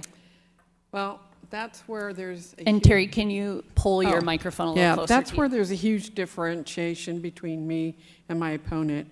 I absolutely believe that in that event center, and that is part of what we should be doing. The port has been working on planning for development around the center since 2014. These components are part of a large West Basin development, and actually even talked about some of that last night. There's realignment of 9th Street to eliminate the 5-way intersection there, you know, that one that you just don't even know which lane you should be in, and maintain the heavy haul route, which is critical for the pier and all the trades that come in and out of our industrial port area. There's also a public park, formalized parking lot to enter the West Basin area that's going to be created. I would argue that the development sites around the event center is allowing development of building sites A, B, and D, all of which are revenue generators. And when I was talking last night to the executive director, he did mention about a hotel possibly being put there as well as a restaurant. The port is viewing the event center as an anchor for projects that facilitate the port being able to develop the rest of the area around it. And that's critical, and that is part of our mission. Tourism is part of our mission. It's going to generate revenue. It's a great way to develop that area around the port. Also, MJB is a concept plan. I have information and was in research back and did a lot of, well, not me, Rita, my, she's absolutely fabulous. She's one of the persons on our team. But anyway, she researched, and there's a lot of good information in the back there about MJB, and actually that whole property. A wonderful article in 2008, October 10, 2008, by Elaine Walker that talks about the whole history of that property. I think it's a concept plan, and I really think the smart thing that we're doing is developing this event center. Thank you. Next question. Please describe your understanding of the larger port property areas and explain how you would grow the port's active footprint to maximize port activity, revenues, and business growth. And we'll start with Terry. Thank you. The port property, we have almost every port in Washington owns and leases commercial and industrial real estate. Currently, the port has 37 leased properties, and property provides organic growth opportunity through development of existing properties or new acquisition is also part of what we should be doing as a port, which includes cleanup sites and whatnot. That's vital.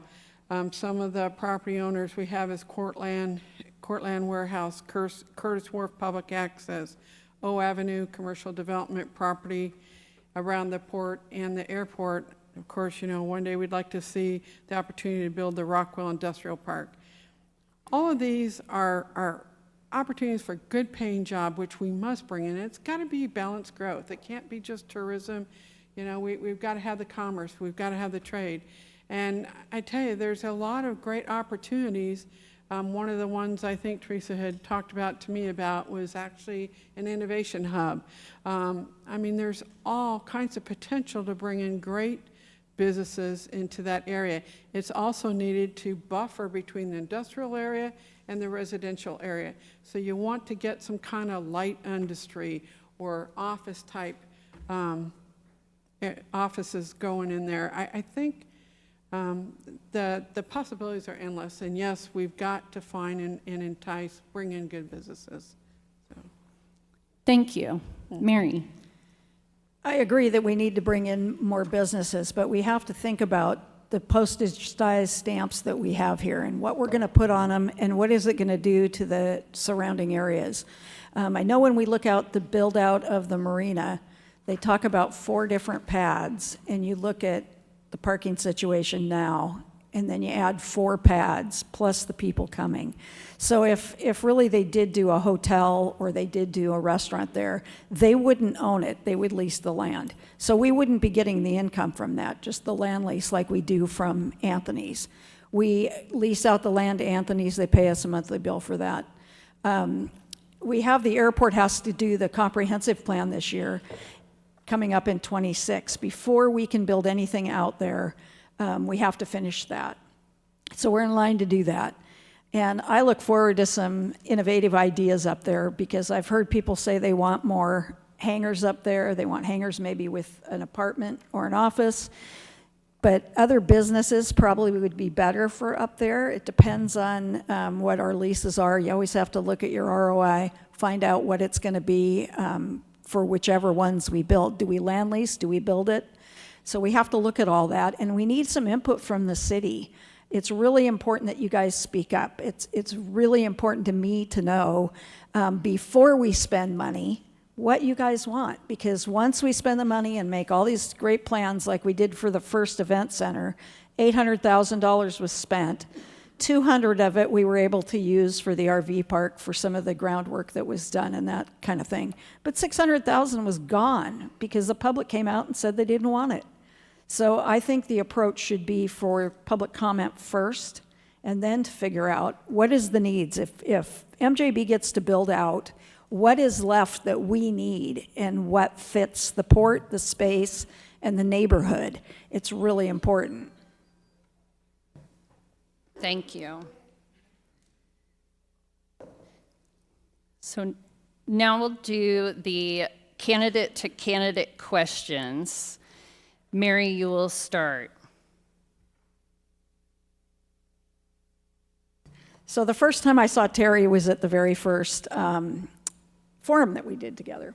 So before the forum, I have been to probably 200 meetings. I've been around the port. I've never seen her. So I'm curious if you know who the 10 users of the marina are, and when we go forward to rebuild that, what are your contacts with that? You've now, since you've started and filed, you've had 5 months to kind of find your bearings. It's a lot to take in even in 4 years, but do you know the 10 user groups of the marina, who they are? I know a good deal of them, Transpac, DCI. No, I'm talking about the users of the marina. Oh, well, The first user of all, groups. the public is, first of all, and the boaters, as well as the maritime trades. All the fishermen use the port, as well as, oh my gosh, all the ships coming in and out that provide, that take care of the cork and or the coke and the sulfur on the ports. There's a lot of stuff that goes in I'm and talking out of about the our marina port. specifically, not the port, the Okay. marina itself. Okay, no, I don't. I see boaters, I see people walking on the docks. I don't know who the 10 users are. I know oars, I know the Anacortes community boating folks. No, it's a good question. I wish I could answer it. How I will tell you though, no, I don't, and it'll take me a long time to get up to speed on it. And I was kind of late jumping into the ring, so yeah, I hadn't had that kind of opportunity to learn about it. It is a board position, and I think that's important. Thank you, Terry. You may ask your question. Mary, I could have gone a whole different routes asking questions, and I think the one that's most important to me, and the one that I've been going door to door to try to understand and know who all are the users, as well as trying to understand what the community needs, I think that's really important, and I think it's so important that that continues should I get elected. As a constituent, a possible constituent, should I get elected, what do you think is the main thing that I should focus on? We've got some big issues. The Marine is one of them, and it's not because everybody says it's self-serving because I'm a boater and I've been in the Marina 38 years. I'm in the new section. I'm not in the old section. So I'm not fighting for me there. I'm fighting for infrastructure, for rates, for income that we have to have at the port. So that's what I would be fighting for. But did I answer your question? Yeah. Okay. No, you absolutely did. I just want to make sure. And that's a question I ask when I go to every door. Yeah. Is what should I be focusing on? What is most important out there for all of you? Okay. Thank you. And now for closing statements. You will have 2 minutes each, and we'll begin with Terry. You know, the Navy has provided me with a foundation of leadership, collaboration, and how to work as a team. We couldn't execute the mission if we didn't do that.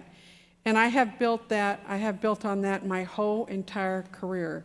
My budgeting experience through the years have provided me a foundation of sound fiduciary expertise. My board experience in the Navy and civilian population and executive MBA has provided me with a strong foundation of board governance, which, make no mistake about it, that's what this is about. I've been going door to door to learn what is important to you. I've been studying about the past, current, and future projects, understanding the mission of the port.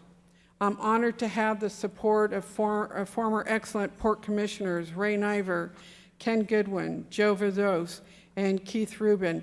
They all know what it takes to be an effective commissioner, and they believe in me. I have my core principles: personal integrity, fair pay, and the environment. It is an honor to be here, and I'd like to thank you, Jessica, and the Chamber of Commerce, the League of Women Voters. I'm sorry, messing that all up. And my amazing team, oh my gosh, they are a powerhouse, and supporters for, you have generously supported me, not only in funding, but also in time. And all of you here today, I really appreciate you being here and providing me this opportunity. I have a strong foundation in board leadership. I can learn very quickly. I have learned very quickly. And I will do everything I can to get up to speed as quick as I can. And it's not going to happen overnight, that's true. I will get there. And most of all, I'm asking you for your vote. Thank you. Thank you. Mary. I have a lot of experience in Marine. It is a unique thing to be in the Marine industry. You have to deal with a lot of different characters, different people in different lines of the Marine sector. I've been there a long time. Budgeting in the Navy, when you have a budget, the government dumps in the money, you allocate it out within 3%, and that's, use it or lose it. The port is not like that. They are run like a business. So I have also done the revenue side, and the revenue side is very important on a budget because you have to know where the money's coming from, how long you can anticipate that sector of the money coming in. Some is time sensitive, it comes and goes. So I have that experience. I have the whole budget experience. I also looked at the very first forum we did. Terry said that, she'd rather have tech companies on marine property so we don't have to clean up after them. But that shows that she doesn't understand the history, because that was our grandparents doing that. We haven't been able to pollute for so long, and you'd get fined huge for polluting now. So we've cleaned most of that up. We still have a couple projects, but going forward, that's not going to be an issue. I have been to hundreds and hundreds of different meetings. I go to all the different marinas. I host there. I know the different people that work in the different marinas. And I just went to that conference and I looked in the room and there's 100 and some people and I knew almost all of them. My history with the marine industry is so deep and so great that you can't earn that in a short amount of time. I didn't plan on being a participant in politics, but my expertise is needed right now more than ever. If we're going to rebuild that marina, we have to communicate with all these people, and I know them all. I know all 10 groups. I know them well. They're all in my cell phone. We have to collaborate together and figure out, once we take those docks out and there's a hole in the water, what's going to go in. And I am best suited for that. Thank you. Thank you. Now we're going to move on to the community questions. Thank you guys for submitting questions here. I will do my best to read them off. We'll go in order. City Council, Hospital, Port, just the way we did before until we run out of time, which is 8 o'clock. Since one of the candidates is no longer here, we'll still ask the hospital questions, but we'll also send these to Joe as well so he can post the answers online. Yeah, I was just going to say that wouldn't be fair. Yeah. So we'll start with the first city council question. And we'll start by going down the line with Teresa first. So what is the holdup on the MJB project? What can be done about it to help this project proceed? So I'm not very familiar with the MJB project. I know that going out and talking to people in the community, from my understanding, what they tell me is that they believe it's the permits and that they have also failed at certain things that they were supposed to have taken care of. One of the ideas that other people in the community have talked to about is if MJB continues to hold on to the property and not get it to code, that some people were suggesting maybe vacancy taxes. I'm not too sure about that, and that's something that I'm going to have to learn about, and I'm looking forward to opportunities in learning these things. But going forward, MJB has, since I've been here, has been vacant for a long time. Thank you. Luke.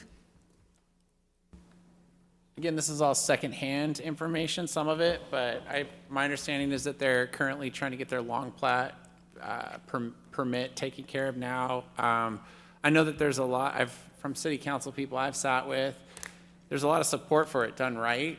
As far as the visibility on the permitting, I don't have the exact details on that. And actually I did meet with somebody from MJB at one point, and again, they said that it was permitting, but the specifics of it, I'm not sure of.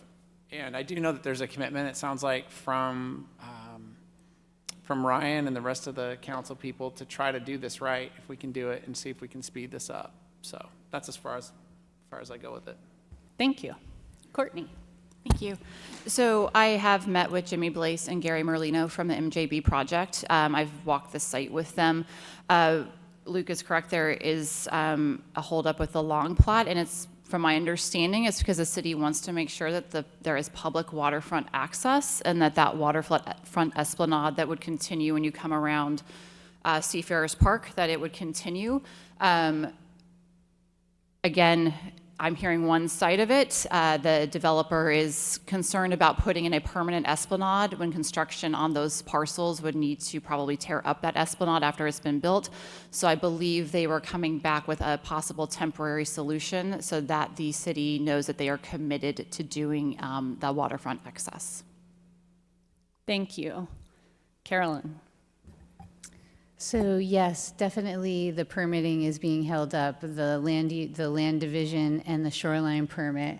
And as a city council member, I'm not allowed to know any more than anyone else of the public is. In fact, I'm not allowed to talk to Jimmy Blaze and Gary Merlino because that's an ex parte communication, because it is a decision, those permit decisions will eventually come to council. So what I do know is that it's a failure of communication, and it is at the permitting department, and it is at city. I can't assign blame. I don't know enough about it, but I do know at its root, it's about communication that is not happening and that needs to happen to move this forward. We need this, and I have confidence that we will see progress on this in 2026. Thank you. Next question for the hospital commissioners. What is the process for hospital commissioners to respond to emails? Does the website work when constituents email the entire commission? I don't know the answer to that question. And the reason I don't is I give my personal email out to everybody, so if people have questions, they email me directly. And I don't remember collective emails that we've ever received, to be honest. I usually bring cards, but mine's real easy to remember. It's chip@bogosian.net. So, and my phone number's in the phone book. If you want to call, please do. So he's not getting those emails. No. Okay, next one, port. Prior to filing for your position, what was your involvement with the port? And we'll start with Mary. Wow. 13 years in the Marine Trades meetings, 10 years in the Port of Anacortes Marine Advisory Committee. Before that, I've been in the Marina 38 years, but my career has taken me here. And so I've been involved for 4 decades here, 38 years I've been involved here. So this was something I wasn't particularly planning on, but I saw that the port, I've watched many commissioners come and go. A lot of them were not business people.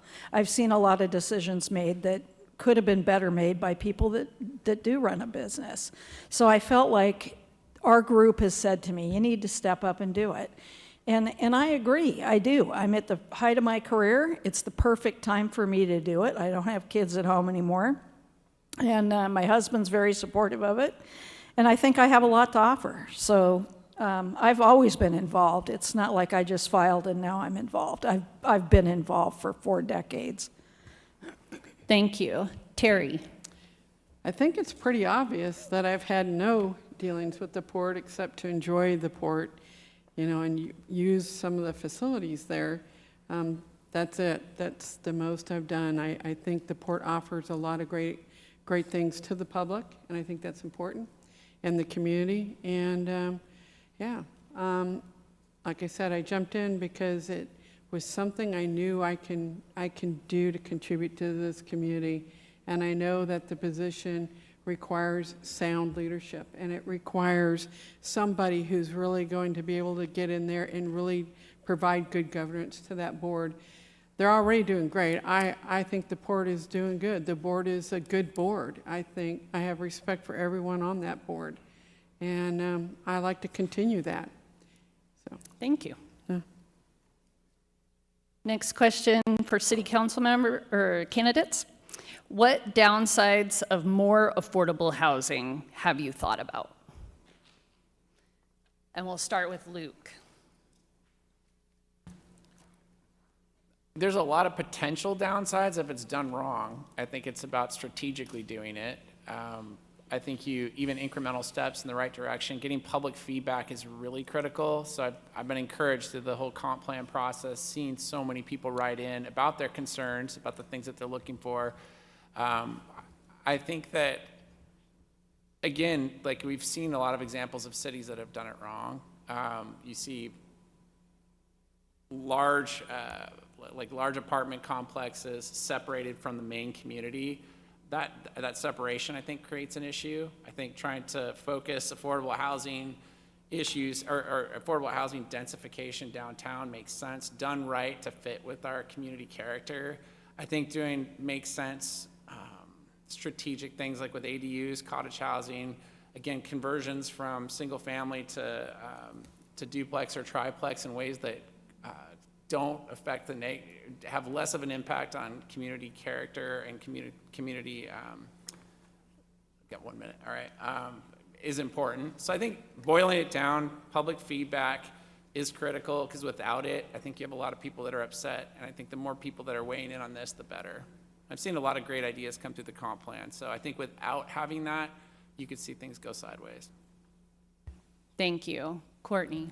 I'm sorry, can I clarify, is the question downsides of housing that's more affordable, or is it downsides of more like HUD affordable housing? It does not say. Okay. Well, I would say, I'm just going to go with it as the downside of housing that's more affordable. I think that there could be some concerns of how we keep up with infrastructure, especially if we're going kind of piecemeal with it. If you build a development and let's say you have 12 units, you're going to have to plan for water, sewer, storm, the impacts to fire, impacts to police, based off of that 12. If 12 of you who live in 12 totally separate parts of town decide to build an ADU or turn your single family home into a duplex, same population growth, but how is that going to be managed in terms of infrastructure growth? So I would just want to make sure that we're able to plan for the growth if it's not happening in small condensed spaces, if it's being spread out more across the city. Thank you. Carolyn? So we're very fortunate here to have the Anacortes Family Center and the Anacortes Housing Authority. The Anacortes Family Center is community supported. They don't get a lot of grants. How they develop is determined by our community, and they've done a fantastic job. We couldn't do better than them. Housing Authority, different, but also very well managed, very well supported by our community. So those are the two organizations that will develop what we'll call affordable housing, that I'm just going to call right now below market rate for people that can't afford market rate. So we're in a really good place with that. We've incentivized in our code affordable units. People were hoping that was going to happen at Fidalgo Flats. It didn't. So anyway, it's going to come down to these two organizations. So they're going to do a good job. The downside, we have design standards in our code. We have lot coverage rules. We have the standards that will keep it how we want it in our community. And these are also, though, part of a living document that when we look at our development regulations before the end of the year, we will be revisiting all these things to make sure that we develop in the way that we want to. Another thing is that development needs to pay for itself regarding infrastructure. It needs to pay for roads. It needs to pay impact fees for fire, for parks, for schools. So that is part of the overall equation, whether it's affordable or not affordable. So that is part of the paradigm already. And the upside is clear that we need people to be able to afford to live here, who work here, who don't spend 2 hours a day commuting, who spend their money here in town, who make their money here in town, who support our businesses, whose kids go to our school. So we just need housing that people can afford. Someone once asked me, who should be able to afford to live here, who works here? And I said, everybody should. Thank you. Teresa, and I'll read the question one more time. What downsides of more affordable housing have you thought about?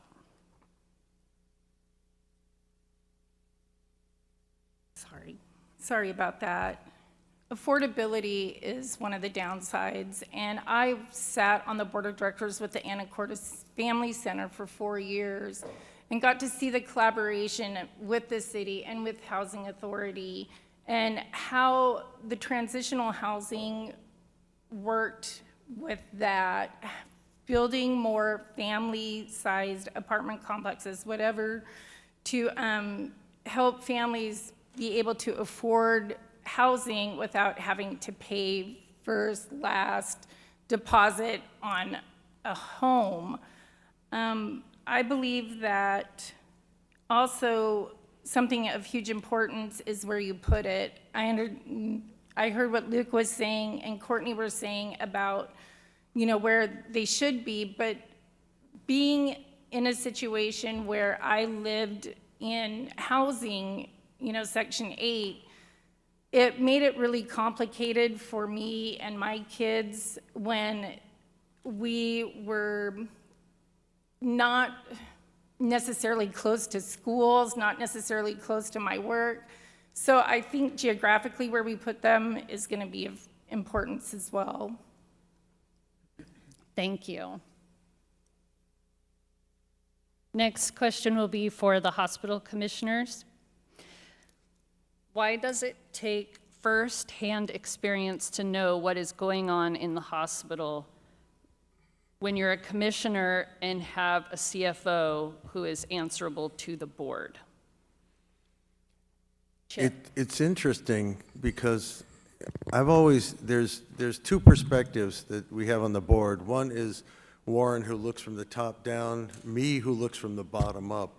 I've always been involved in patient care. I love patient care. I've taken care of some really cool folks in my life, and nothing makes me feel better than, fixing a problem that they have. I do things that a commissioner shouldn't do. And what are those things? I would go over to the surgery lounge and just have coffee with the people. I can learn more about what's going on at that hospital in 15 minutes in that lounge than I ever get at the commissioner level. And I don't know if that's, a way things should be, but I just like to stick my nose where it doesn't belong, And you get a real feel for what's going on doing that. You learn about, the problems folks are having, what they need. And I'll give you another example of that. One of the nurses has to wear this lead stuff to protect her from x-ray stuff. And the poor kid weighed 100 pounds, and the gown weighed 20, 30 pounds. And she said, "This thing is killing me. What can you do?" So I walked over to the x-ray department, found a small lead apron that weighed a fraction of what that cost, and I stole it and brought it over to surgery and gave it to her. I mean, those are the kind of things we're not supposed to do, but I still kind of got out of the way to do that. Thank you. Next question will be for the Port Commission. If you do not win the election, what do you plan on being involved at the port, and if so, in what capacity? We'll start with Terry this time. I've learned so much, and I think it's just been amazing. And I would probably want to sit on one of the advisory boards, and I'll definitely attend the meetings. They are very interesting, and especially, from a business perspective, I really, I found them extremely interesting. And I love what they're doing, and I'd like to continue to be involved in any way that I can. Thank you. And Mary? It'll be business as usual for me. I'll stay on the MAC. I'll stay on the marine trades. I'll continue to do the work that I do for the marine industry because I love that industry. But I feel like my expertise is needed more now than ever. This is a very critical next 4 years of us planning on what we're going to do with that marina. And to me, giving the port the tools they need is somebody with experience. Thank you. Thank you. Next question for City Council candidates. How will you work to support city staff and ensure the city is providing living wage jobs? We'll start with Carolyn. So one of my favorite parts of being on City Council is working with staff and learning from them how things are actually done at the ground level. And speaking of talking to directors, they have never been anything less than welcoming to my questions. And that relationship building between council and the mayor, and staff, is a really powerful thing. We have a fantastic staff of like 220 to 250, and we do provide living wage jobs. We are required to do that. Even for the non-represented people, our jobs pay well, and I'm proud of that, and we will continue to do that. In fact, that's one of the challenges of the budget. We pay well. There are COLA increases. The employee costs, I think, go up like $1.9 million for our staff from this year to next year. So we'll continue to do that, and I'm proud of that. Did I answer the whole question? Yes, thank you. Teresa, I'll reread it just in case. How will you work to support the city staff and ensure the city is providing living wage jobs? Well, luckily, Carolyn just answered a portion of that question.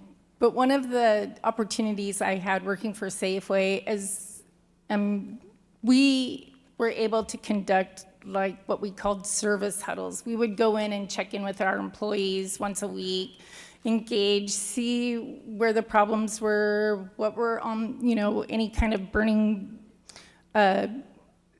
thoughts or opinions, how we were running.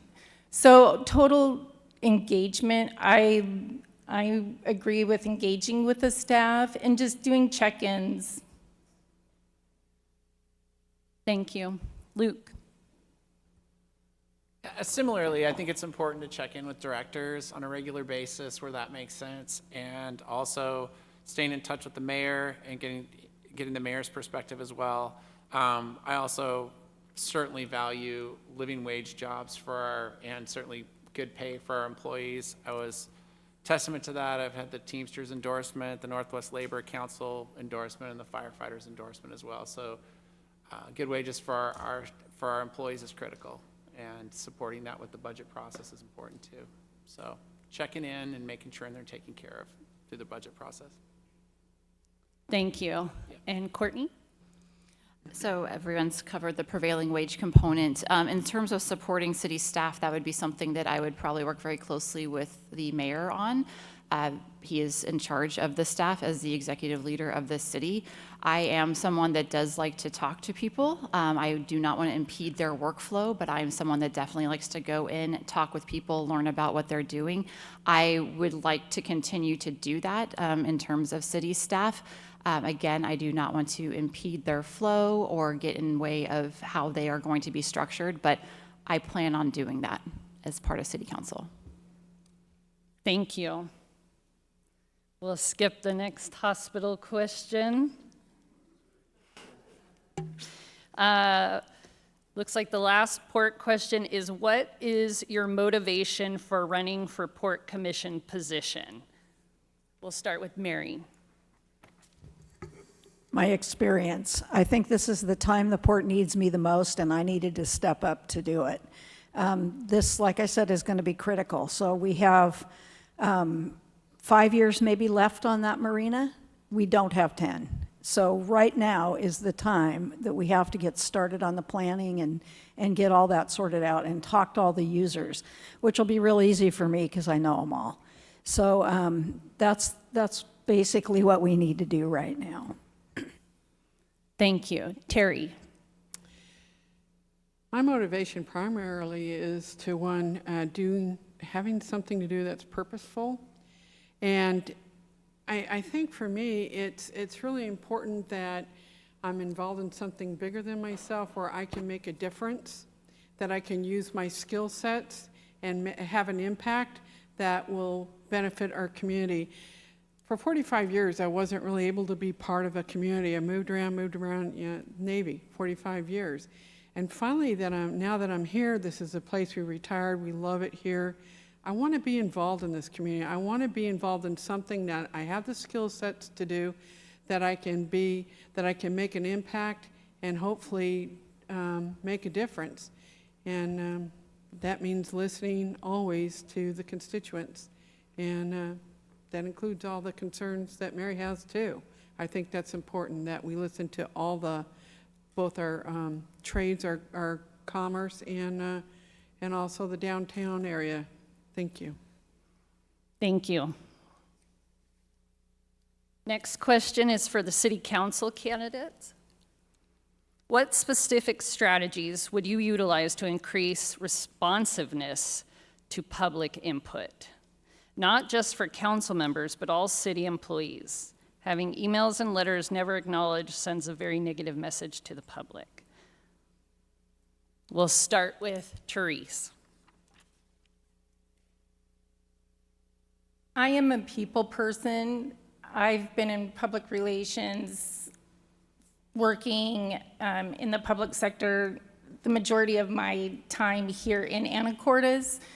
So I don't mind meeting with people. I don't mind walks. I don't mind conversations. I don't mind phone calls. So I'm hoping to meet people where they're at. I know that, that was kind of frustrating to me back when I was working 10 to 7 as a single parent. I wasn't able to make it to some of the city council meetings. So just having the opportunity for people to meet me where I was, and we had council members that would go out and engage with the community that gave a really good example, and that's kind of what I want to do. I want to just be more available and meet people where they are. Thank you. Thank you. Luke. Yeah, I think part of the campaigning process is pretty awesome from the perspective of getting the public's perspective unvarnished. And I think continuing that in any way, shape, or form is important. As far as specific strategies, I think offering yourself up as a resource to anybody in the public that doesn't feel like their voice is being heard, and certainly I'm in a citywide position, so it's not specific to a ward, but if something came through to one of the other council member who represents a ward, I'd bring them into it. And certainly the more people that are involved on the council hearing these things, if it's an issue that needs to go to the mayor, we can direct that kind of traffic and certainly make ourselves available to the community. And so, yeah, so I think running for office, we're in a good position to carry that momentum forward.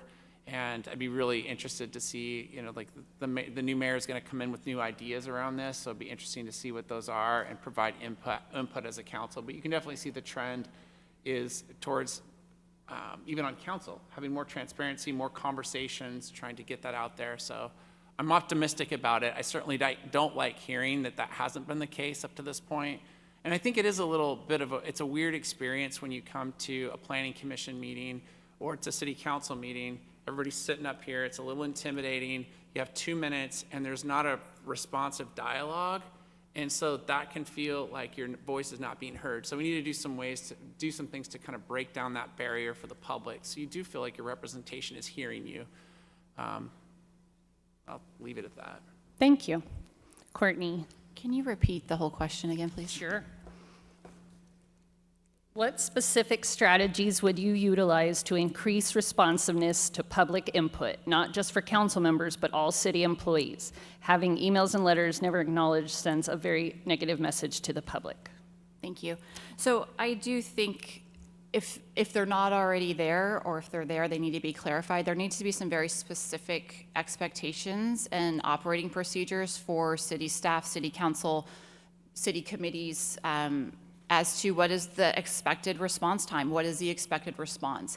I know that there's times you cannot divulge information, but a lot of it is just saying, we received your information, we received your email, thank you very much. How does that get workflowed through? I just think that that's something that needs to be a standard procedure, and it needs to be a tone that's set from leadership to city, saying this is our expectation. We provide customer service. The citizens are our customer. We will respond to them. I just think that's I just think that's good business to respond to your customers. Thank you. Carolyn.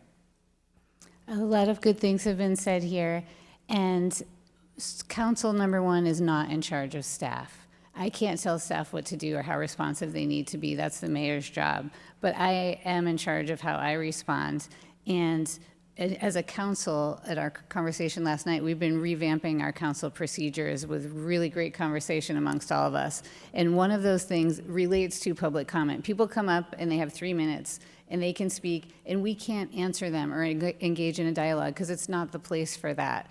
But one of the procedures we're looking at adopting, which I expect that we will, is the city clerk will take note of that and make sure that that question gets routed to the proper person or onto council, and then there's that opportunity to respond back, because it does feel weird to stand up there and just have everybody look at you and you're like, are you hearing me? So we are working on that. So that's exciting to me. I do want to give a shout out to C-Click Fix, which is a new program that we have. If you see a pothole, if you see like a tree overgrowing a sidewalk, you go on that app and you send it in, and Public Works gets back to you. And literally, I did it for a lady one time, and it was like 2 days later, she called me and she's like, I just want to let you know they fixed that hole in my street. And so we are doing some good things, but we always have room to improve. So keep talking to us. I'll keep doing my coffees with a council member at the senior center. Some of the best communications I have are doorbelling, also out in the community, at local stores, at the grocery store. People ask me like, oh, sorry, am I bothering you? You're not, and I'm like, I'm always working. This is one of the reasons I like the job, is because I get to communicate with people. So literally, talk to me anytime. I actually do love it. And I think probably a lot of us do here. Thank you. Thank you very much. So that is the end of our time for questions. So in closing, our goal was to provide a fair and impartial format to help you make informed decisions. Your vote matters. Please weigh your choices carefully and remember to mail in your ballot by November 4th. And some acknowledgements: we'd like to thank all of our candidates. Best of luck to you. To our Government Affairs Committee and Chamber staff for their work on behalf of the businesses in the Anacortes area. To our partners at the City of Anacortes for the use of this facility and technology. Mitchell at the City of Anacortes for airing these forums for us on the city's YouTube channel. And then, of course, I'd love to welcome you all to, or invite you all to the upcoming State of the Port address, which is our next chamber luncheon on November 6th. Thank you guys all for coming, and please remember to vote.